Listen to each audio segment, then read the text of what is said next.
Good morning, everyone. Would you join me in the pledge? Pledge allegiance to the flag, States of America, and to the republic for which it stands, one nation, under indivisible, with liberty and justice for all.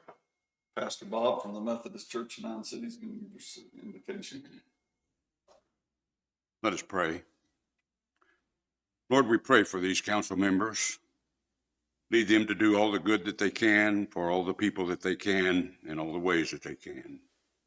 Grant them wisdom coupled with humility. For we pray in the name of Jesus the Lord. Amen. Thank you. Mm-hmm.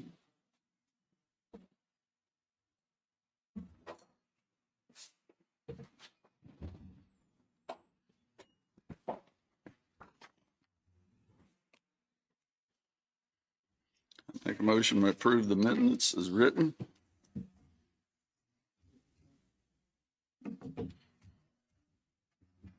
I'll second. Can you turn your microphone on, please?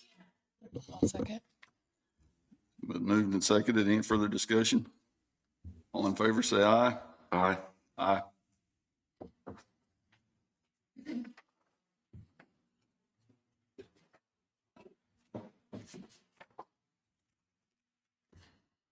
Make a motion to approve the claims in the amount of $472,390.55.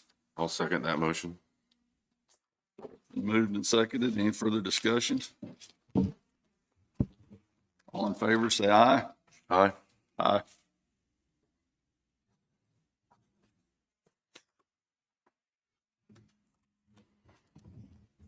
Are there any adds and debates? There are none. Okay. Anybody have any changes to the agenda? I do. Hold on. 1 second.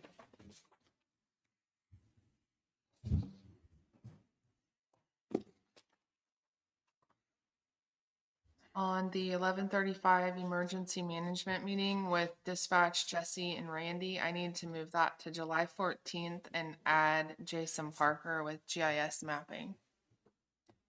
July 14th, you said? Yes. You want Everyone's been notified. We're just trying to get a hold of Lori still. So, Okay, and Jason Parker will be, yes. okay. July the 14th. Okay. Okay. Anything else? I'm not seeing economic development on here for department heads. And I have a couple questions. So I need to add her at 9:45. Okay. If you'd like, I can replace GIS Appraiser with Economic Development. Yeah. They only had a small announcement to make, and I'll be doing that on their behalf. Okay, perfect.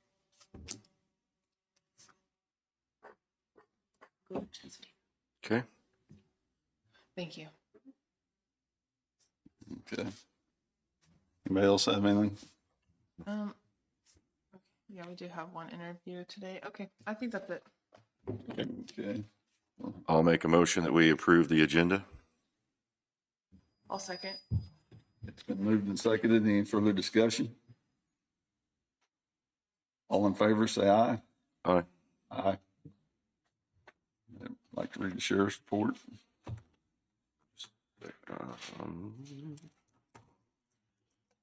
I don't have it pulled up. Have it.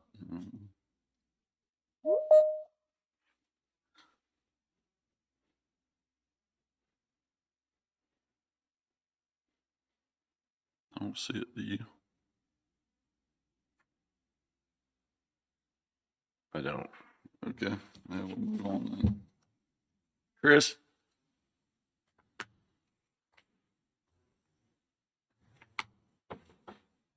I haven't got the sheriff's report yet. Yeah, we didn't have it either. Oh, Bobby usually sends it, and he's on vacation. Okay. Morning, Chris. You asked me to be here. I think you might have had some questions. Yeah, well, I have no internet right now, so that would be question number one. But Mine's working fine. Thank you, Mine- Chris. I don't know why. We had a few questions. I was trying to pull up the minutes. I got it here. Do you just want me to have him look? You want me to put it on the screen? Put it on the screen for me since I can't see anything right now.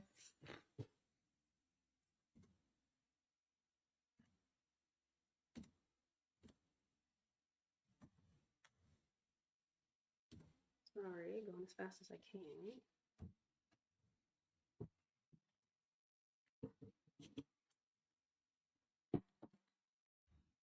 Oh, it's a B. M-W-E-I-E.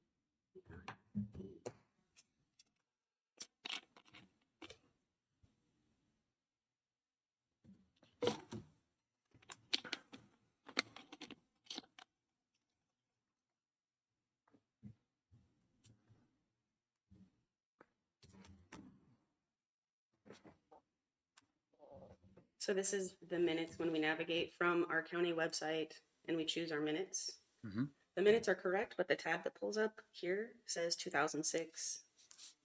And- Yes, so that's going to be because the Word document you're using, if you look at the information that's like the author, I'll bet that's in there. Okay, That's where that's coming from. okay. So I need to create a new Word document and just save You it could just, as- you could just clear it out of the existing one. Okay. Yeah. Is that when I like right click and I go to info? Yeah. Okay. Mhm. Yep. Okay, good. Well, that's an easy fix. Okay, so on the employees having emails, every employee, is that something that you can set up for all employees that don't have an email? Do you know that information, who has an email? All of our employees who would have an email and who doesn't have an email as an employee? No, I mean, I know who all has email because we set those up. I mean, we could So we ask need to have a list created Yeah, from I'm sure it's HR. mostly road and bridge guys, like equipment operators, dump truck, those people. And for the most part, I think that's about it. Would they have tablets to where they could get emails through their tablets, or Yes, everyone of them does? yes. Sign, can it- The road and bridge guys do. Yeah, that's where they enter their work. Right, that's What what I should thought. I do for the pending? There would be an email account is $6 a month is what it would cost. So times however many people that would be. And then there would be some know before, you know, because they would now be in the email. We would want them to do that training Right. and the testing.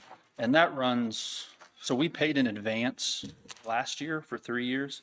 So we got a discount, but off the top of my head, it's somewhere between $2 and $3 a month that per person that we pay for that to do the testing and then the yearly assessment.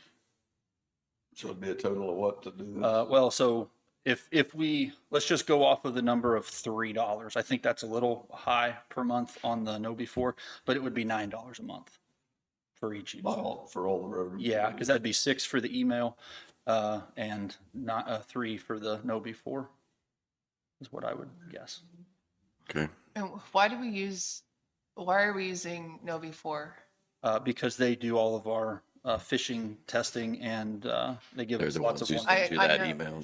I know, I'm asking why Yeah, because we they, use them. Because when was the last time we looked into a different company? well, again, last year we paid for 3 years in advance, so we have them until 27. 27? So do you need an HR report from Danielle of all of our employees, and then you can look at that and tell me which ones need emails? Yeah. What's the easiest way to do it? What would you like to do? Yeah, just if somebody can get me a list of all the employees. I assume you don't need firefighters as well. What's the easiest way to do it? What would you like to do? Yeah, ask. I assume you don't need firefighters as well. What's the easiest question? Repeating. Yes, I can easily pull a list of all active employees. Are we Okay. all in agreement that we want employees to have emails? Alternatively, I was provided this document that Miami County uses as part of their onboarding process. Essentially, it's letting the employees know we will communicate from time to time, and if they provide us an outside email address, that's what we would communicate with them. I don't know if you think that's a good idea or not, but this is the document that they use. So they don't supply email through Not to every single employee, that's correct. Okay. Miami County doesn't. I think that would make more sense. The whole goal was trying to get notifications to every employee. Correct. Situations happen. Not every employee is always being notified, so we have to come up with a solution. Now, what if everybody would have a cell phone? I mean, most people do anyway. Could we text them? Or how much work would that be for a text? You could use the notification system to send a text, yes. The Civic Ready product that we own, yeah, you could Be text. cheaper that way? We're already paying for it. We're already paying for it, Right, so yeah. I mean, how much work is that? I mean, for somebody to do. So that? what if we modify this electronic notification deal and have it provide an email and a And/or one, cell phone number to receive a text message? because does not everybody have to have a phone of some kind in the pub works in order to get a hold of them in case of an emergency, or So we don't provide a phone to No, everybody. but- is a telephone number one of the qualifications as far as to being hired? Do you have to have a phone? Do we have it? Well, on their application, they provide a phone number so we can call them for the interview process and the onboarding. I've not seen an application that doesn't have a phone. Could that be a requirement? We can put that Civic Ready QR code on the flyer. We can put that in the onboarding packet and encourage them to sign up for it. Of course, if you send a text, you wouldn't be able to send an attachment if you wanted to. It would just be, text. And correct me if I'm wrong, that Civic Ready can send messages to civilians too that are outside of employment. Oh, yeah. Yep. So if we wanted to say, all Linn County employees, please check your email that you provided to the county. could do that, There's been yeah. an assignment for you or something. Yeah. of that Right. nature. And But have you gone on with your cell phone, your work phone? I mean, because I personally have not done Civic Ready with my work phone. I've done it with my cell phone, so I still need to do that with my work phone if that's the direction we go, right? Yeah, It has to be a requirement if you have a cell phone with the county that we're going to do Civic Ready. Right. And I'm thinking we just modify that form to To include- detail those things so that they can see what we've got from that standpoint. Does that seem like a solution? Be the cheapest for now, I believe. I'd like to do that if we could, to see how it works. Ally? I'm fine with, do you want to look at that? Yeah, go ahead. So what we're currently doing with EM is when we get the employees' information, we can go in on the Everbridge program and we can break them up based on where they work. So if the judicial center is still working, but the courthouse is closed, we can send out notifications that way. And we automatically sign those employees up when we get that information. So as long as you had that policy saying, hey, you have to be a member of Everbridge and we're going to use this cell phone, because we can do either email, cell phone, whatever, and then we can send that notification out. We can set Danielle up where she can send those notifications out, but we're already doing that, and we break it up by department. So if it just affects one department, or we can do all the employees. So, and that system's free. So we're already doing that on the thing. As long as we're notified, we can send those out. And David used to do that, like when courthouse was closed or something like that. He would email me a notification and we would send it out. So as long as when they onboard somebody, they send us the information, employee information, so we can put it in Salamander and all that, then we're automatic doing that, and we break it down by where they work.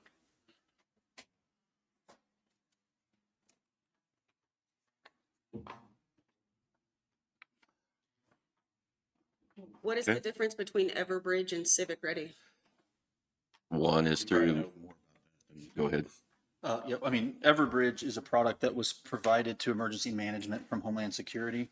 It's actually a regional thing. There was some kind of differences with it in the past. They both actually do somewhat the same. However, Civic Ready was, I guess, the platform we chose as more of a civilian or a citizen contact platform. Okay. Yeah, see, Everbridge has both sides. We can have employee side Then we have civilian side they can sign up for. And prior, it was just used for weather notifications, but it can be used for anything. It can be like, we can put Pleasanton on it, and Pleasanton, if they find a dog running loose, you can sign up for Pleasanton notifications. They can draw a circle around Pleasanton and everybody in that district will get that notification. If there's a boil order or something like that issued for the southern part of the county, you can sign up for that.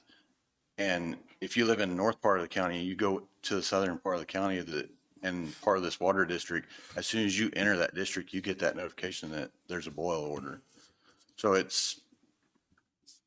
there's a lot to the Everbridge program. And like Chris said, it's a regional program. Homeland Security pays for it. The county is out nothing for this program. It's all free. So I'm hearing like two different things. So for me, I was trying to find a solution for our employees to get notification, whether it be like training or events going on in the community, or on the courthouse, things like that. Like if we have an all employee lunch, yeah. how are we communicating with them? See, we can send that out through Everbridge. Okay. Because as long as we're getting in employees, we're putting them. I've just heard a lot of complaints though in the past though of people that have received those notifications that didn't have to do with weather related issues. So Everbridge is customizable. You can go in and pick what you want to be notified on. If they do not set it up correctly and pick what they want, they will get all the notifications coming in. Well, and like in this case, I think we want to be able to send it out and send it directly to the list we want to send it to. Right. And we can do that. We can send it to just individual people even. It's that customizable. Okay. So Is that something you guys would do for us, or do we have to do it, or what is it? we can do it, or we can set it up where each department head or whoever can have their own, where Danielle can log in and send a notification out through Everbridge. It doesn't have to be us. It can be set up we can set the commissioners up where they send the notification. We can set, it's that customizable who sends it out. So. Okay. I'd like to look into that myself.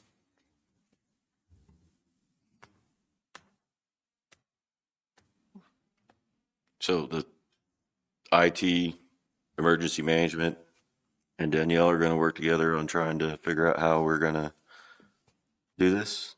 Is that our path? So the path would be, we would have a phone number that we can text and an email that we can email. Mm-hmm. That's solely, I guess, on the it's the responsibility of the employee to keep their phone current and their email current with the county. That needs to be put in and then those that we have that are already employed with us, we would bring them back in and let them sign this. Okay. It's a question, I don't know. Is that what you guys want to do? Something we'd have to talk, whether we change our, Yep, that's correct. I could provide paper copies to all the department heads and they could be responsible for bringing those back to me, updated and signed. Updated with email and text, so. Yes, and phone for texting. okay. Do you feel like that's the best choice without adding employee emails to all of the employees? Like I think county emails? Yeah, I think that's a really good place to start. And How many- see if that works, because you Do can what always, now? we can always go up from there. How many? You're what? you're saying add their, I thought we were just going to use the form and use the personal emails. We are. I'm asking him if he agrees with that.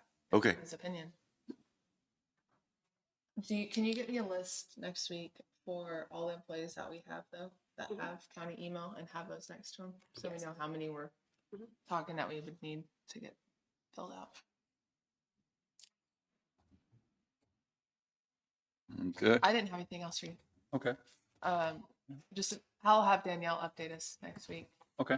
so you don't have to come off there again. Thank you, Chris. Thanks, Thanks Chris. for coming over, Thank you. Chris. Have a good day. AMR?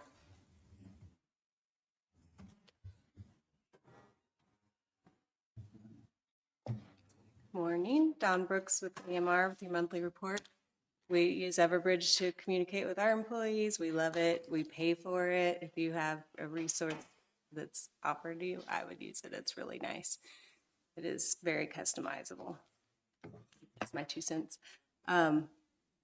So monthly ambulance report for June, for June 1st to June 29th.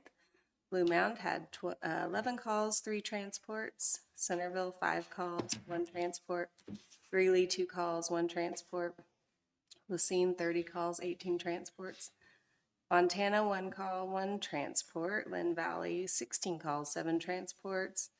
Mound City, 18 calls, 8 transports. Parker, 13 calls, 6 transports. Pleasanton, 24 calls, 15 transports. And Prescott, 2 calls, 2 transports, for a total of 122 calls and 62 transports. Any other questions for me? I don't have. Okay, thank you. Thank you, Don. Randy?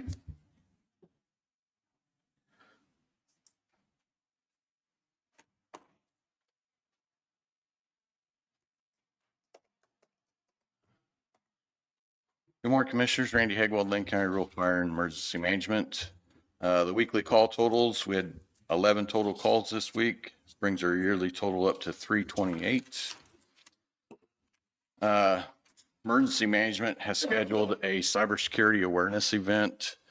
It's going to be a free to the community training on July 9th at 11 o'clock at the Lacine Library and 2 p.m. at the Linn County Annex.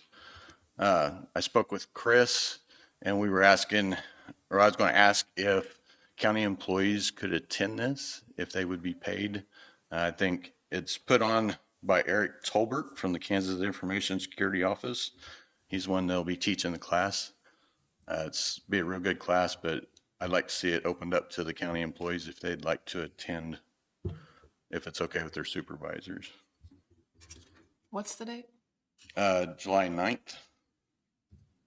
It'll be 11 o'clock in Lacine at the library and then 2 o'clock in the commissioner's room here at the annex. How long will this take? About an hour.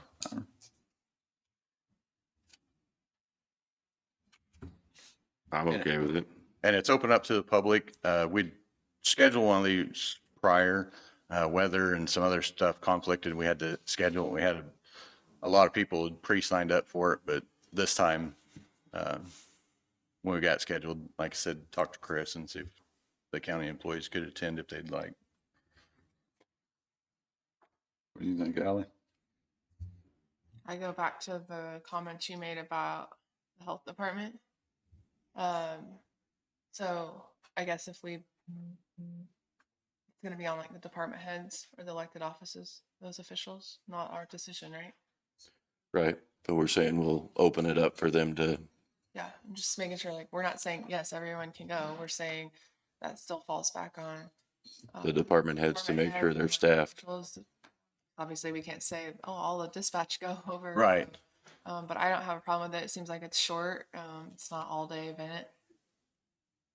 Leave it up to the department heads. Yeah. Who they're allowed to go. Yeah, and not everybody's going to want to go, but we just want to ask permission and get that information out there.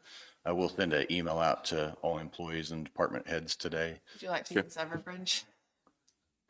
Everybody signed up through their cell phones, but we'll get it out to the department heads and go from there. So. Okay, I don't have a problem with it. I'm good with it. The other thing I have is the health department has a 2015 Dodge 4-door pickup. With our recent pickup purchases that moved some of the SUVs out of service, and we were going to put them into the stations, and they showed interest in wanting to trade us that pickup for an SUV. It's the same year, it's a 2015, has a little fewer miles, but value-wise, they're worth the same. Rural Fire would benefit more from the pickup we can turn it into a brush truck, and with it being 4-door, we can still transport people.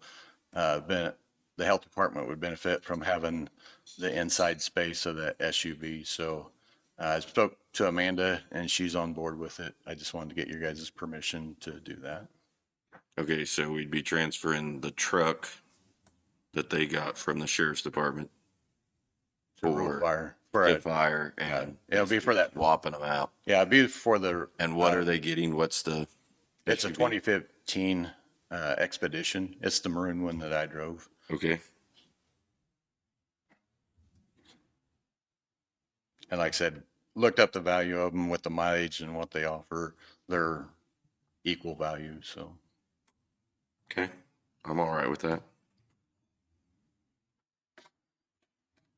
It'll still pull their trailer. Okay. I guess. Yeah.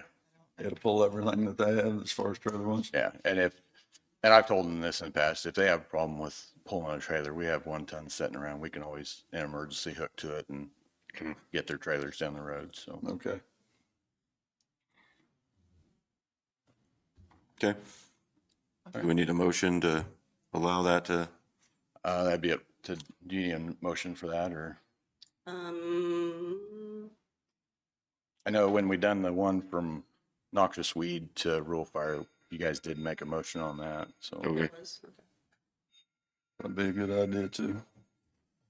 Okay, I move that we allow fire to transfer their 2015 Expedition to the health department, and the health department to transfer their 2015 Dodge 4-door pickup to rural fire.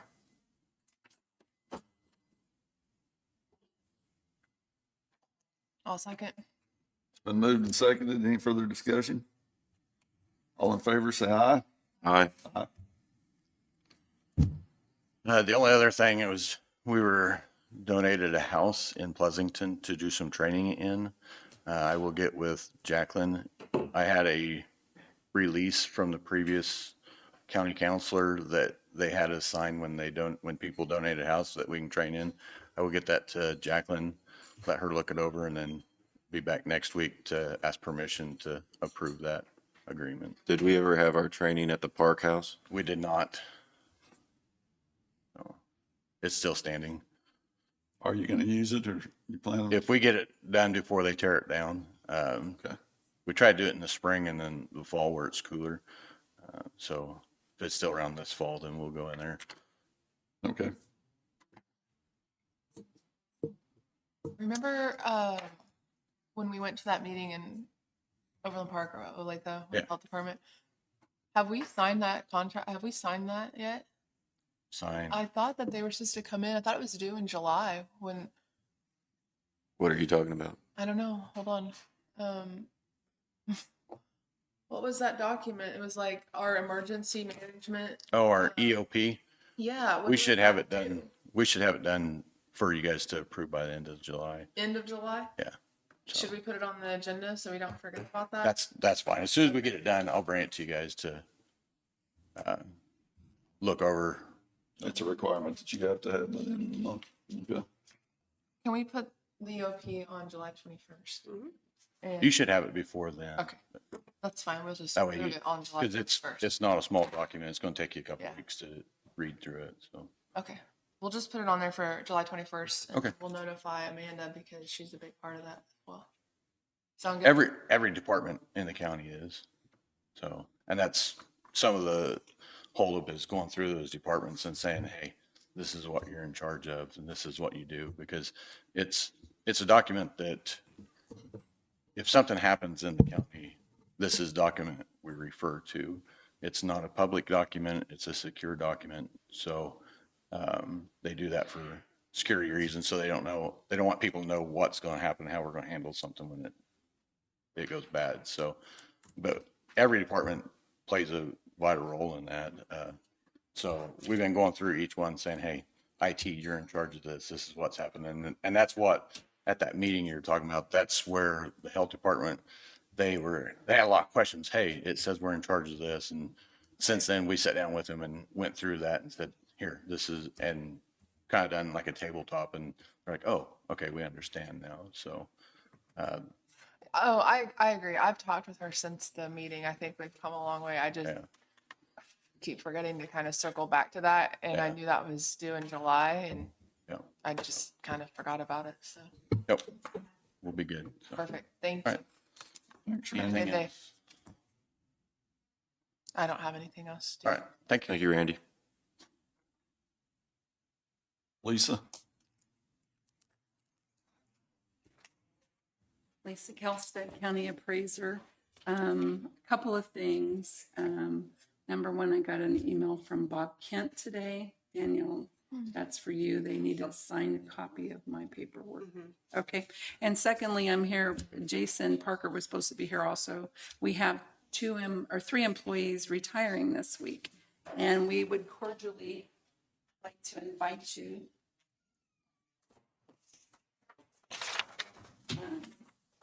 Thank you. to come to a retirement reception that we're having for them. 3 excellent employees who've been here a combined 82 years, and they've all been excellent employees, and so we'd like to honor them. Suzanne Purvis, Tina Eggers, and Carol Kloffenstein. They're all retiring from our departments. So anyway, that's just all we wanted to tell you, so thank you. Sounds good. All right. Thank you. We'd like to thank all 3 of them for the years of service that they've had for Linn County.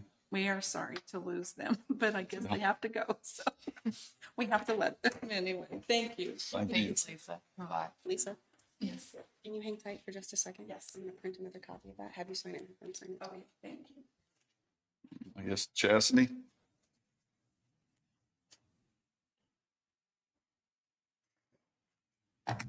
Good morning. Good morning. You didn't have anything. I did not have anything. I just wanted an update on Grace Naylor, if you had an opportunity to reach out to her. I did reach out to her. She is supposed to be giving me a little bit more information. What she has said so far is, depending on the kind of digital marketing we're wanting, she could give us 2 to 3 hours a week on the online marketing work. So I'm going to visit with her a little bit more in detail on what that entails, as well as I guess I need to know more from you of what you're wanting her to do, given a little more description in what you're wanting or expecting from that. Number one, it was just, was she still interested in? Yes, having she is interested. Open line of That is communication on what our expectations are. So I'll work on that. Okay. Kind of bring that back to you and the other commissioners in a couple weeks, hopefully by next week. And then the other one was on the airport. I know that you've been talking about that a lot, but we had originally set up a 1 year and 5 year and possibly 10-year strategic plan for you to work on. Is that something that you still see as a possibility of you getting that completed within the year or 6 months? I have no idea what you're talking about, a 1, 5, and 10-year strategic plan. I have Really? Okay. no idea what you're talking about there. All I was inquired about to do in regards to the airport initially was to develop a committee on what they would like to see done, and that is what I've done. In the meantime, we have only met once, but because we're waiting for, Hoydale just sent me, well, they said they sent it to me. They have not yet, in regards to the fixing of the fuel tank, what that would cost. Reaching out, I checked and inquired in regards to the lights and having those fixed, and shared with you, I think that was going to be like $16,500 to have those lights fixed. And then you had asked about Rice County and Marshall County. I reached out to Rice County on Thursday or Friday of last week. What they have shared with me in regards to is, if we can stay away from federal funds, we should stay as an independent airport, because with federal funds, we have so many more stipulations and guidelines that we have to follow. Marshall County, I will reach out to them today and inquire a little bit more in regards to that. I will give you just a small update. I was waiting for it all to be completely finalized before I updated, because I feel like it's just a constant circle here. But I will share with you that after I did some digging, an extremely short story here, digging in regards to lot splits, that sort of thing at the airport. The survey was done last year in September. Somehow it got left sitting at Pleasanton, the city of Pleasanton. After I started doing some digging and reaching out to the survey company of what it would cost to have it split into the 2 tracks of the agricultural and the airport, it had already been done. Yeah. It had just never been registered at the registrar's office. That is currently being done as we speak this week. So once that's completed, then we will be able to potentially file for exemption on the airport section of the lot and not have to pay taxes there. That could be exempt. And then we would only have to pay taxes on the agricultural side, which will be a minimal cost of, a few $100s. Okay. That is if you continue to want to lease that property out. So that's the update I have for you in regards to the airport. The leases will be a whole nother thing that I'll bring to you next week, but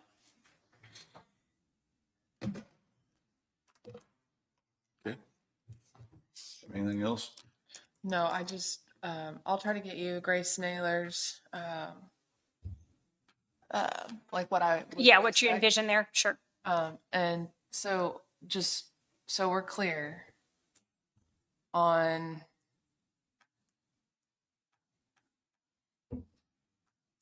April 21st, that was the day. If you could just go back and look at those minutes. Okay, It says that we discussed the municipal airport. Jason and Allison share support for a good working relationship with the city in Pleasanton to get the airport started.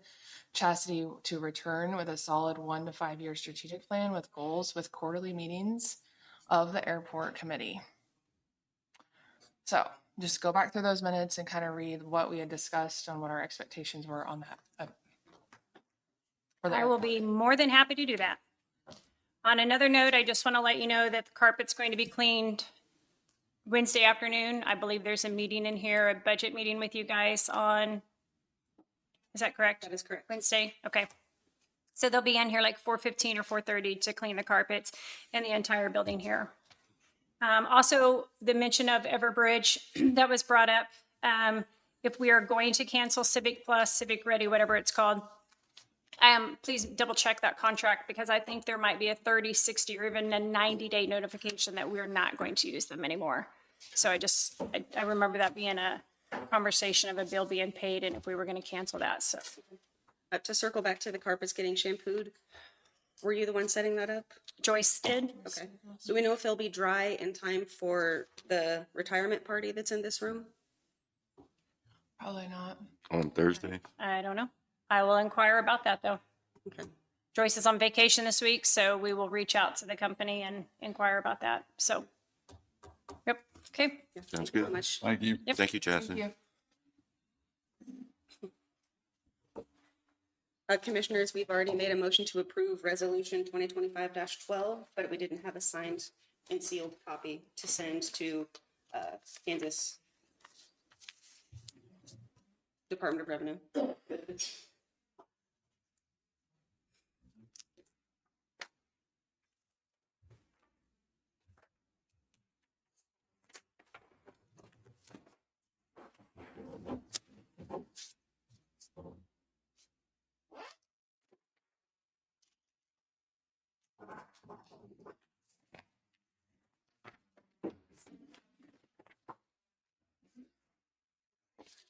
Didn't bring my seal.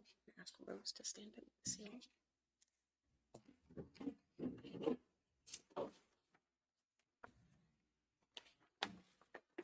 Thank you for advance. Ben, planning zone.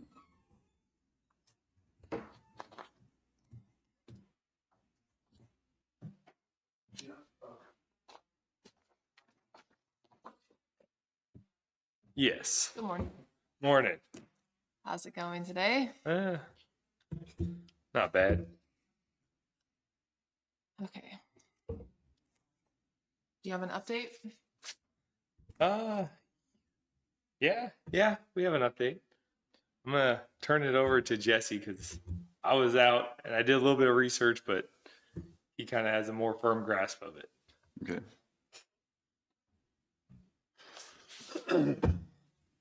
So last week, there was some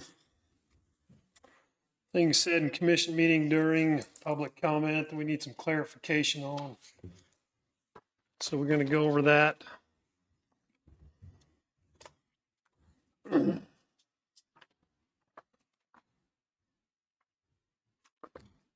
In the zoning regulations in Article 5, this statement is true in Section 5.2 that discusses the 10-acre minimum requirement to be an agricultural district.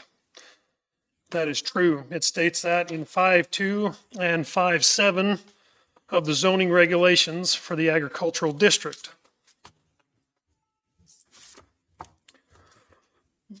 In Section 19. This says Board of Zoning Appeals and Administrative Variances. This, I believe, was taken out of context in the way it was worded.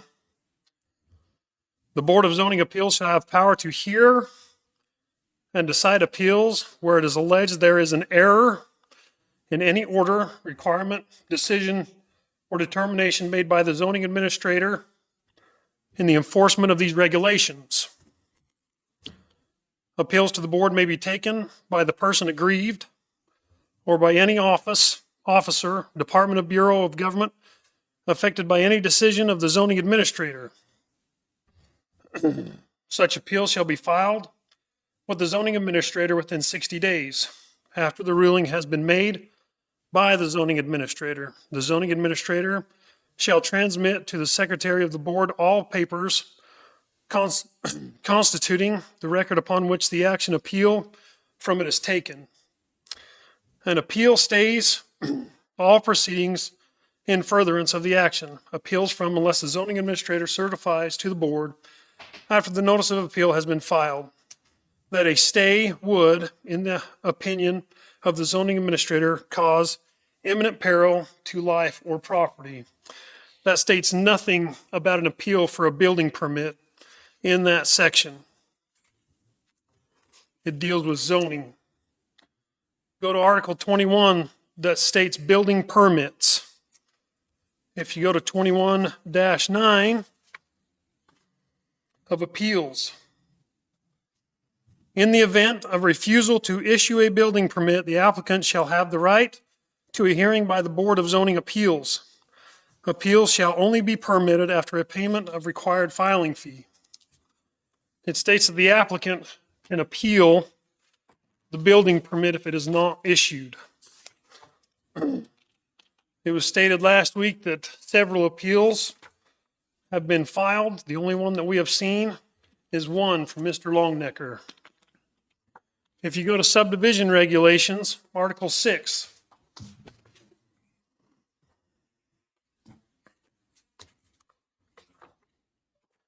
(6-5). Administrator minor plat approval process. As an alternative to the procedures for the plat approval in accordance with Section 6.2 of this article, the following plat or replats may be approved administratively upon the approval of the zoning administrator without submission to or approval by the planning commission or county board, provided that all the following criterias are met. No new road or street right-of-way shall be proposed as required to serve the lots or tracts resulting from subdivision. Letter B, the subdivision includes the total continuous tract of land owned or under control of the subdividers. That is where the subdivision of Sunshine Meadows can stay agricultural. It's one continuous tract, which is 18.99 acres. Jesse, I'm sorry, can you tell me where that's at again? That is going to be in the subdivision regulations of Section 6. 6 dash what? 5, 6-5.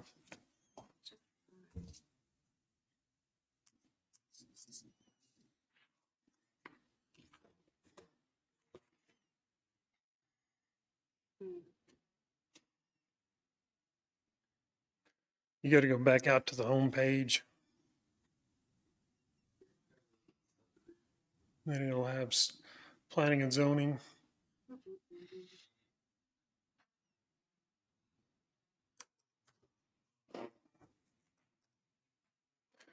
Subdivision Yeah, regs. zoning. Then it'll be 6-5.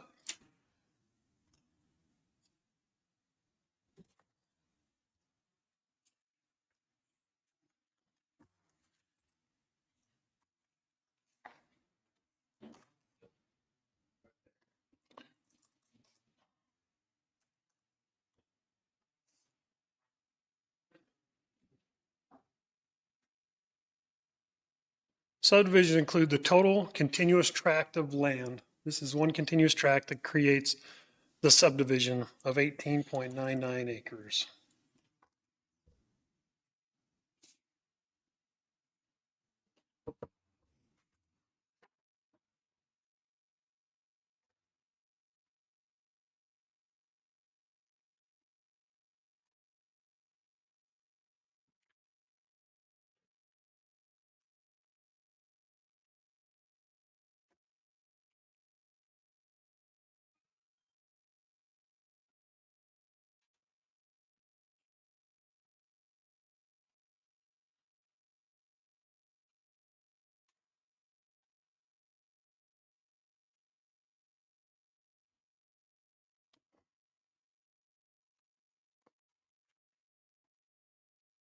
That's all I have for planning and zoning.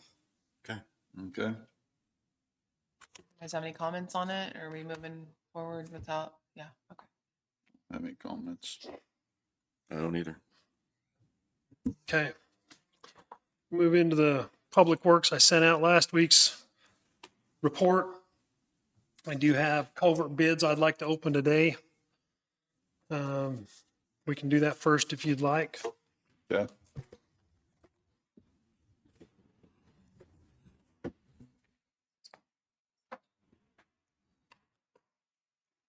Thank you.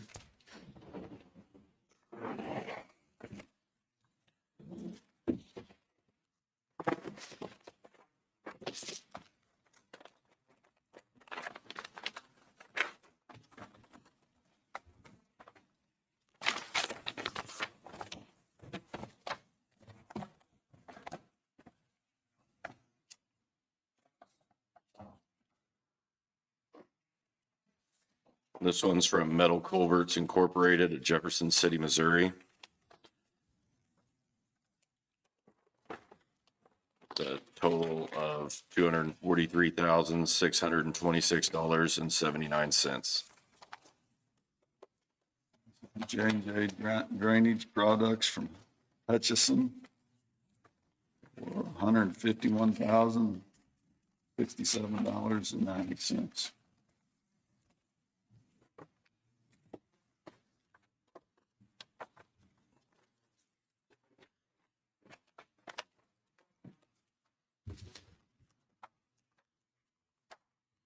Mine's from Contact with the price of South Shop for $29,357.40, and South Shop, City, the South Shop again, $173,630.70.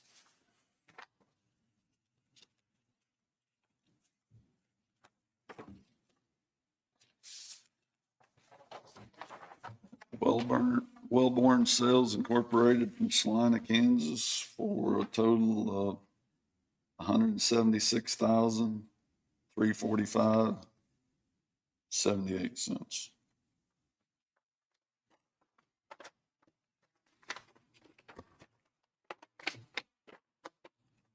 that a lot more than we normally get, or is this We've got quite a few culverts on this bid. seemed high? Yeah, we had quite Higher a few. than what we normally spend in the other time.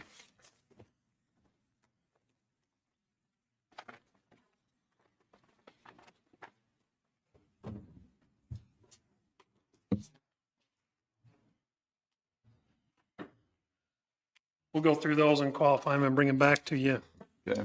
next week. The 1850 road RFP went out. We're having contractors getting back with us, getting more specifics on those. So hopefully we'll have those here within the next week or two so we can get that road worked on. Todd is starting to move equipment over here to 850 road on the old military bridge so we can start working on it, getting it milled and repaved on that one. We're hoping here in a couple of weeks we can start on the 900 road project and get those culverts back in and get that road open. Weather permitting, holding out, we'll be able to get that road back opened. On the 25th of this month, I was up with the contractors and KDOT on the Hells Bend Bridge. We did a final walkthrough inspection on it. Everything turned out really good with it. They are decommissioning the old bridge number and assigning the new bridge a new number. So that'll be taken care of. I have a notice of acceptance from KDOT here about the contractor doing the work, saying that everything was okay. Just letting you know I got that. Gonna sign it, send it back in so they have that on file with KDOT. We still have to haul the old bridge off, I mean, as far as. Yes, yep, the old beams are there piled up. We just still got to get those out of there. I sent in the email an invoice from Terracon dealing with the landfill. I attached also what the invoice was for, what it contained. This will be paid with the ARPA money that we have, that we received. This invoice is for $5,479.75. They did send out also a draft of the contract for contractors to bid on that project. I did attach that also in there. Tony, it's a pretty generic one that he uses for a lot of these jobs. Goes through, pretty much states what kind of equipment that the contractor needs for a project like this, which is good because this will be GPS equipment, so we don't have to keep going back and shooting grade. They can just get out there, get it all plugged in and go to build that. So if you're okay with paying this invoice with that ARPA money, we'll go ahead and move forward with that. Suppose need a motion to pay that. I'll make a motion that we pay Terracon $5,479.75 for invoice TP 03386 for the vertical expansion of the landfill out of ARPA funds. ARPA funds, yeah. I'll second it. It's been moved and seconded. Any further discussion? All in favor, say aye. Aye. Aye. I also have here the ARPA money that we received to buy new landfill trucks. Wonder if we can go back out for RFP. This is to use the money to purchase 2 trucks for the landfill. Just seeing if we can go ahead and do that again to go out for bid on those trucks.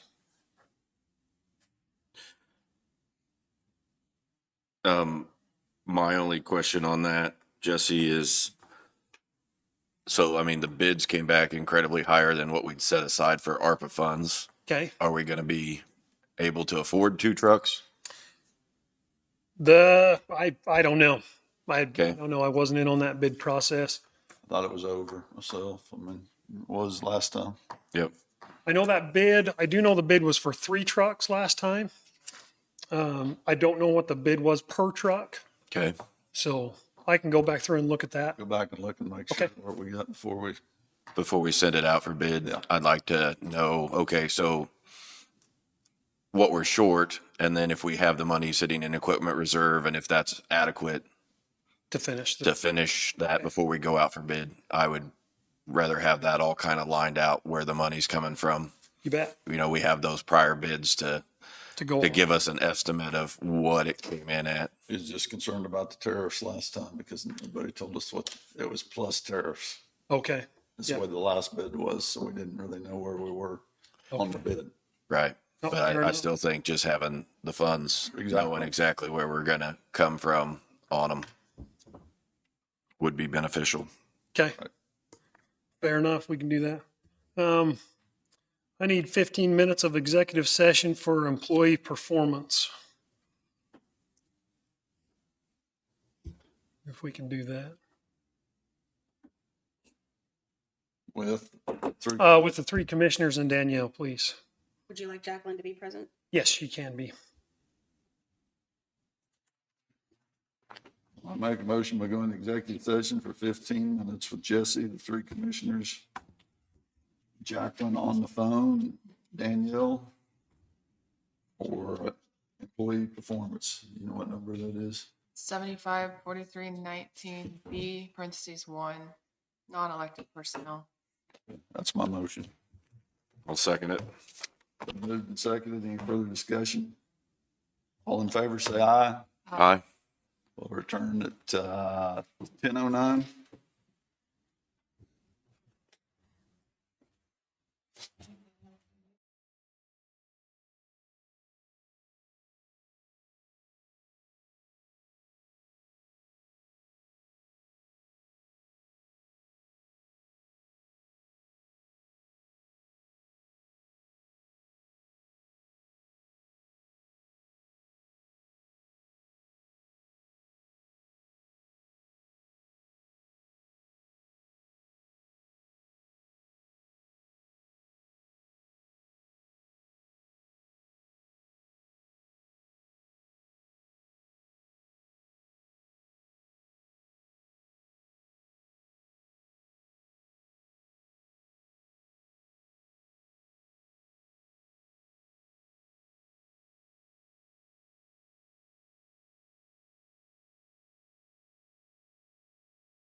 was no action in executive session.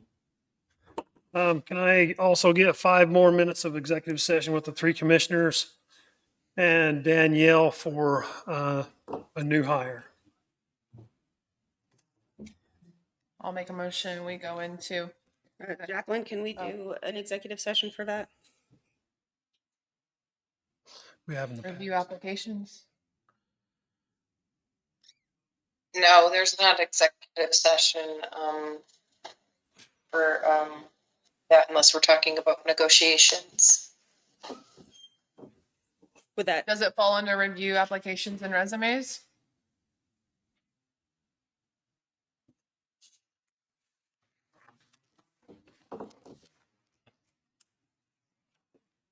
Are we reviewing an application, Jesse? Reviewing one? Are you reviewing an application with us? Yeah. Or a resume? I just have a guy that I've interviewed and would like to hire. Okay, can you just? Yeah, if he just has a person that he is interviewed and he'd like to hire, and then he can just say that he would like a motion for this person to be hired at this rate on the pay matrix. Go for it. Okay. I'd like a motion to hire Ben Capps as an equipment operator 1 without a CDL on the pay scale of 7C. That's 17.0395 an hour. Did you say Ben Cap? Capps, CAPPS. You guys have any issues? Good? I don't. You good with it? Um, I'll make a motion that we hire Ben Capps, equipment operator 1, non-CDL at line 7C, 17.0395. I'll second that motion. It's been moved and seconded. Any further discussion? All in favor, say aye. Aye. Aye.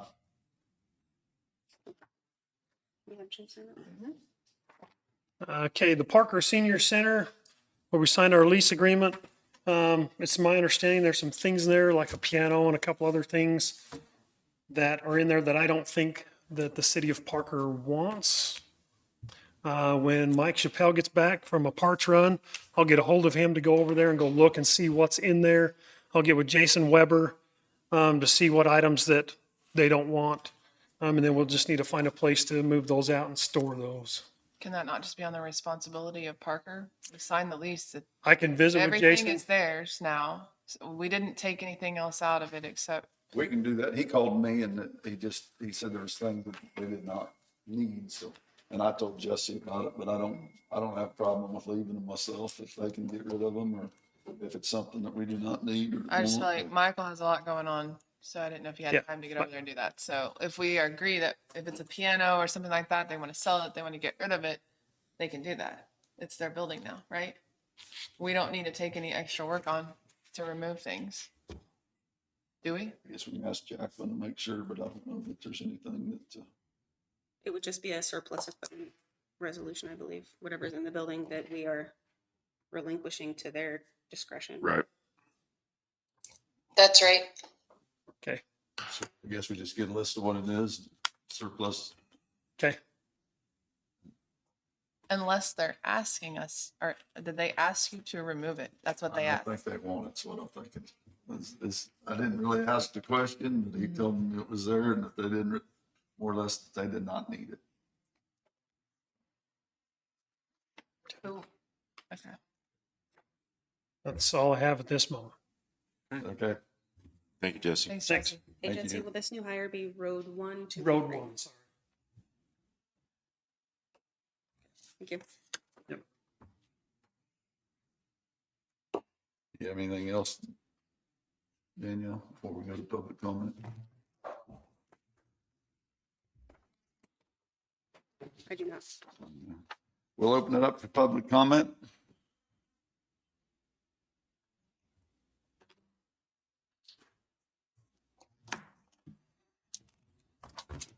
Jan Longenecker. First of morning. all, Ben has found the other 12 appeals that were done. So any statement that only I have appealed the zoning decision is incorrect. There are 12 others, and Ben has them in his hand. We're not going to go round and round quoting more regulations forever. We'll just have to do what we have to do. But I do want you to know that in the subdivision regulations under appeals, any decision by the zoning administrator on matters contained herein may be appealed to the Board of Zoning Appeals. It doesn't say if you're turned down, you can appeal. It says any decision by the zoning administrator. That would be both positive and negative as to approval of a building permit. This is the state law under which appeals boards are formed. Kansas Statute, Chapter 19, Article 29, Planning and Zoning, 19-2962, Board of Zoning Appeals. One of the purposes is of a zoning appeals board. Hear and decide appeals where it is alleged there is error in any order, requirement, decision, or determination made by an administrative official in the enforcement of any regulations adopted pursuant to the zoning powers herein granted.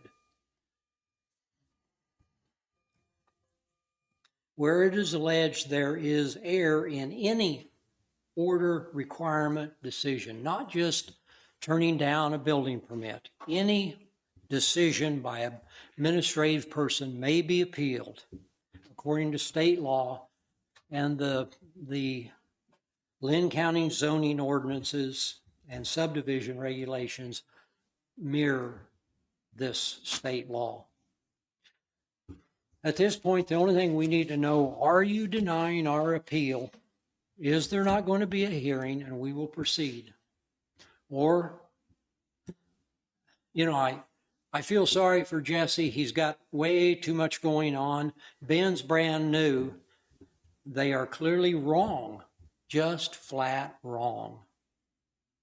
And the board needs to decide whether we're going to go with this or whether, I assume the attorney has looked at this. I don't know, but I would think Jesse kept telling me that he was going to talk to Jackie about this. So is this a decision by the board? Or is the appeal denied?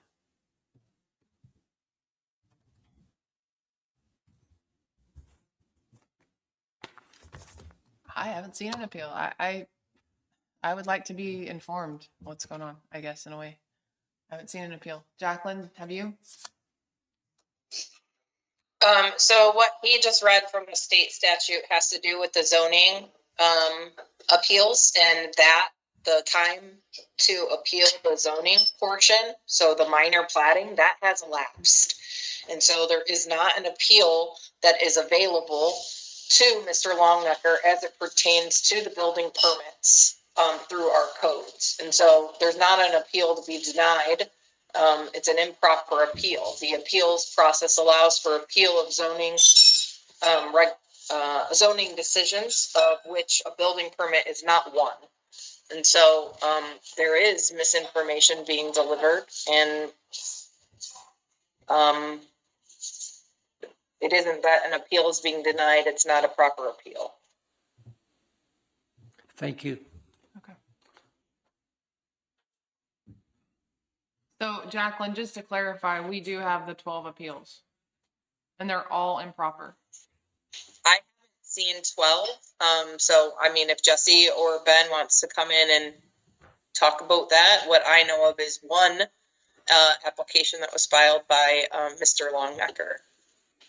And to the extent that they all have to do with the building permit, then they are all improper. The only thing that the community at large can appeal is zoning decisions, such as that original minor platting that was done, and that time for doing so has elapsed. are we going to continue to deny that there are additional appeals? Do we have 12 other people who have appealed? Mr. Souza? Yes. Okay. Okay. That's to start with. There are multiple places throughout both subdivision regulations and zoning regulations where it repeats that any decision may be appealed. If it was only the permittee who could appeal, it would state so. It says any decision. That means negative or positive for the person applying for a building permit. But that's fine. We just need to know. We have now been, my understanding is that our appeal, request for an appeal hearing has been denied, and we will proceed. Did you receive a letter that said that it We has have been not. denied or accepted? Okay. I just, Well, Jesse says log it we with can't Ben. do it. Your Okay. attorney says we can't do it. Just, But either way, you should have been notified that it wasn't accepted. So we'll look into that. okay. Again, Ms. Paletta is saying we cannot appeal. Is that correct? If your appeal has to do with the building permits, then yes, you do not have standing to appeal that. That is not an appealable thing for neighbors in our planning and zoning codes. What you can appeal is a zoning decision or a minor plat decision that had happened before. That is what this Sunshine Meadows neighborhood has to deal with. This is the very first that I'm hearing that there were any other appeals other than the one filed by yourself. So insofar as I haven't even had the ability to look at or know anything about any other appeals, I'm not commenting on that. I'm commenting on the fact that you don't have the ability to appeal a building permit.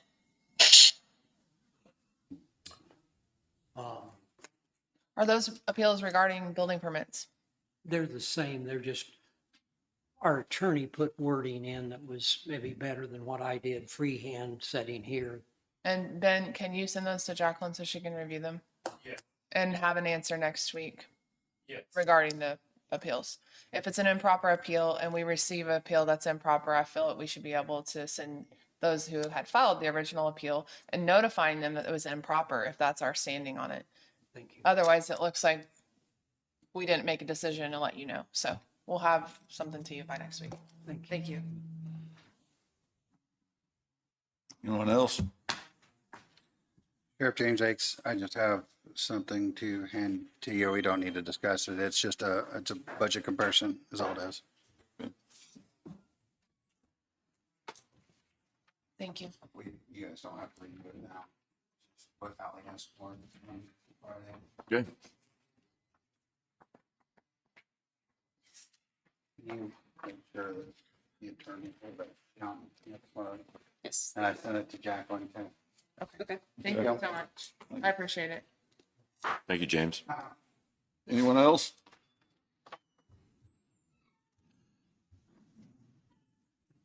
Hello, Commissioners. Mike White, Mound City. I know budget time's coming around. You guys are doing a lot of preparatory work at this point, but I have a question. Is the district court, is it potentially asking for an increase in its budget? Yes. Yeah. What is the increase, Jason?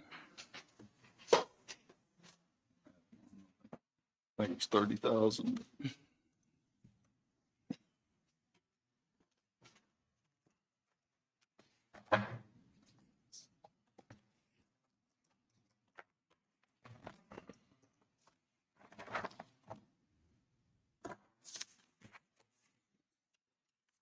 Their proposed for this year was, ooh, that's really small. 230,300, and last year's was $182.26. So really closer to 50,000. So what is the need for the increase? Is that indicated? It is indicated as far as the budget that we received with their proposal, I think those are public record. Or That's they correct. will be, for sure. If the commissioners put their If- hands on it. Yeah, I've seen it, so you can have a copy of it. So it was in the contractual and it was for their defenders that they're having to hire. That's correct.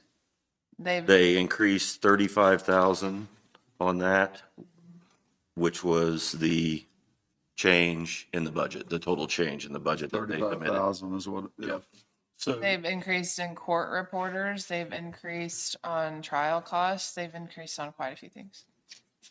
but when you say on the contractual, Jason, you're talking really about wages specifically there? To attorneys is the way it was explained to us in that hearing that we had, There was no a way, week ago Friday. we have no cost of living or any COLA in it. But to clarify, the county does not pay any district court wages. Right. Correct. We pay contractual obligations to attorneys that come in to service our county. And that's under indigent services. So Correct. someone did not, or they met the income qualifications to have an attorney, that's provided to them. And they increased from 142 to 179,000 on that line. So I'm a somewhat confused here then. So if the county doesn't pay it, where does the money come from? Are you looking at? District court is part of Bourbon You're County, looking Miami county, County, and Linn County. Oh, It's judicial court number sorry. 6, or judicial district. So it's number 6. appropriated That's correct. The cost is from shared between 3 different counties. 3 counties. Okay. Oh, sorry. So is that increase then, So- that split between all 3 counties then? Is that what you're saying, or is that Linn County's increase? Judicial. What was presented to us specifically is just Linn County's increase. Correct. I see. That's Due to the nature of our trials. Well, that's, oh, I'm used to my lot. Did you see? I know what you do, my wife does the same thing. Sorry, I tried to enlarge my screen with my hands. Well, I guess maybe that I'm kind of, it bothers me a little bit that Judge Purvis needs this money because she's actually causing this county a lot of grief right now with the ruling at Tanglewood. And I just feel like you need to take that into consideration if you go increasing her budget. That's all I got to say. Thank you. I'm printing this out for you from the printer in there. I'll get it in a second. Also, and just to reiterate, Judge Purvis does not benefit from any of our funds directly. She gets paid through the judicial district number 6, not from Linn County. Correct.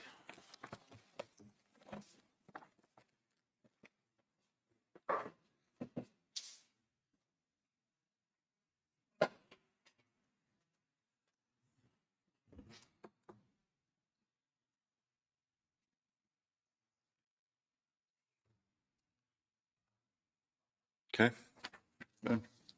Anyone else? We'll close public comment.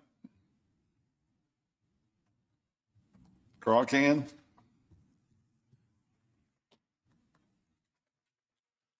Rob Dent here representing Crawcan Telephone. We're starting a major fiber project here in the southeast corner of the county, Prescott. We are replacing our current copper lines with fiber lines. We've done this everywhere. They've been out in Bourbon County, and we're now coming into Linn County to upgrade the internet services for the Prescott customers. In the past, we've done this.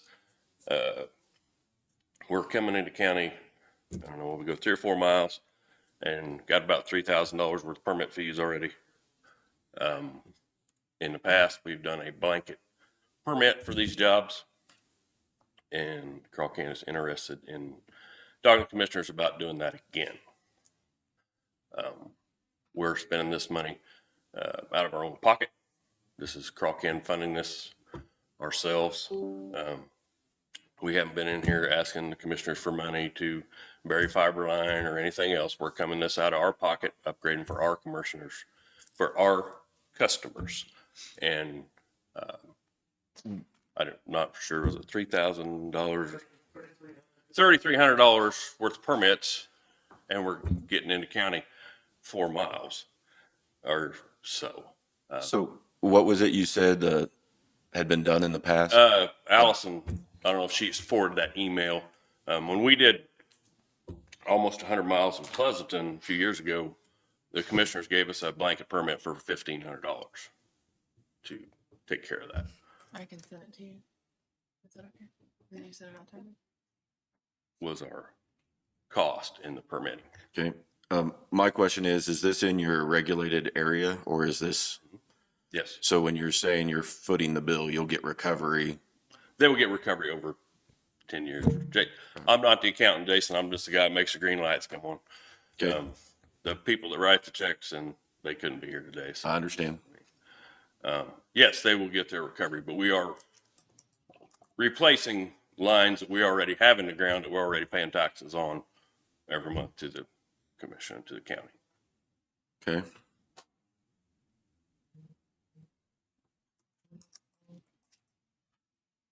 What location, where are you putting it? I mean, in our right of way, where are you? As far as the location? Well, it's supposed to be within 6 feet of the fence, or I don't know exactly what they're doing. I don't know where Jesse wants it. Most Pleasanton is along the edge of the road because John Black wanted it where the motor grader ran over that line every time they graded the road. When they turned around and went back, he wanted it right there, so that tire ran over that rip. Is where most of it was put in the last time. So it'll be somewhere in the right of way, depending on water lines, fence posts, culverts. The roads will not be cut. They will be directionally bored. We won't be open cutting any county road. How is the 3,300 determined, Jesse? The 3,300 was determined by per road crossing. They had 11 road bores they were gonna do, and that's $300 a road bore.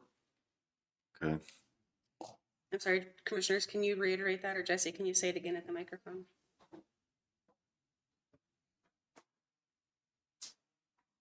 There's 11 road crossings, and that's $300 per road bore.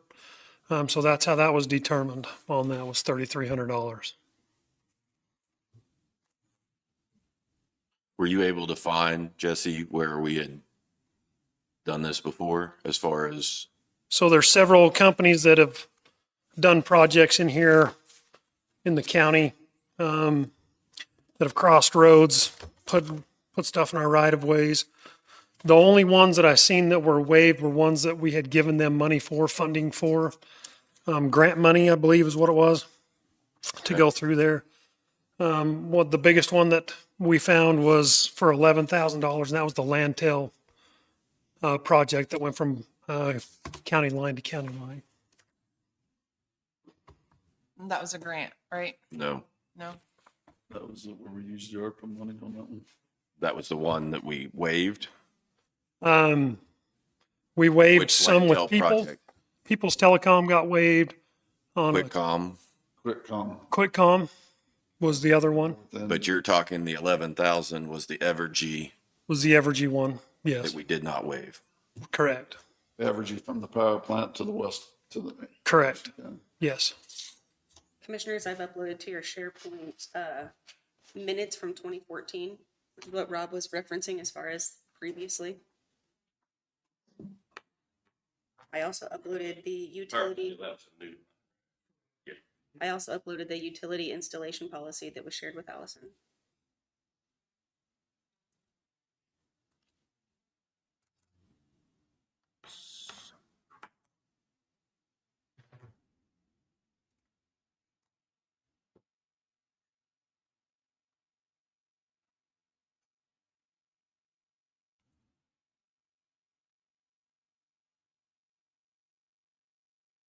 I think Dawson did off the shed email me to from Bourbon County of what the Yeah. agreement was. We had Yeah. Bourbon County doing the project. I didn't send that one to her, but it was $300 for Bourbon County.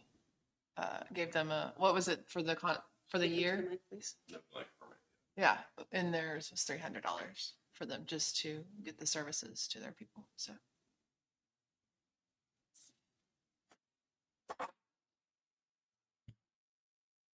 How soon are you asking for an answer for this, Rob? How soon are you asking for an answer? Well, got who's sitting on the county line. Today? No, it doesn't No, have to be today, Danielle, whenever the commission makes the decision. But we were going on the decision of what we had back, so the $1,500 will come in and do this. Like just on that until those guys went through, that was a new line. That was a new line for power and light here to there. We are replacing line that we already have in the right of way, and we're already paying taxes to Linn County on. And we'll still be paying taxes on. You're just leaving the So- old line and replacing it with a new one. Yes, yes, the copper lines will stay working until we hook the fiber. And they'll stay in the ground. Yes, we're not. if you guys look at the minutes, did you guys read through that on the 2014 on the motion? So it says information on companies requesting multiple burial permits for utility lines. Mike Page moved to set the fees for utility line burial to $300 per single permit, $1,200 for up to 5 permits, and $1,500 for over 5 permits. Mickey Leonard seconded the motion. The motion passed 2-0. Is that what you're referencing when you have the $300 per burial? Correct. So if we're referencing the $300 and they're needing over 5 permits, then why are we not referencing the $1,500 on that? I was not aware. Okay. Where are you looking at that? January 27th, 2014. On Mel Bowling what starts it? presented information on companies. Do you not see it? So I've got the Rob Dent Crawcan. January 27th, 2014, it's circled, but I don't see. Oh, keep going down. Okay. Yeah, there it's There we not. go. Thank you. Okay.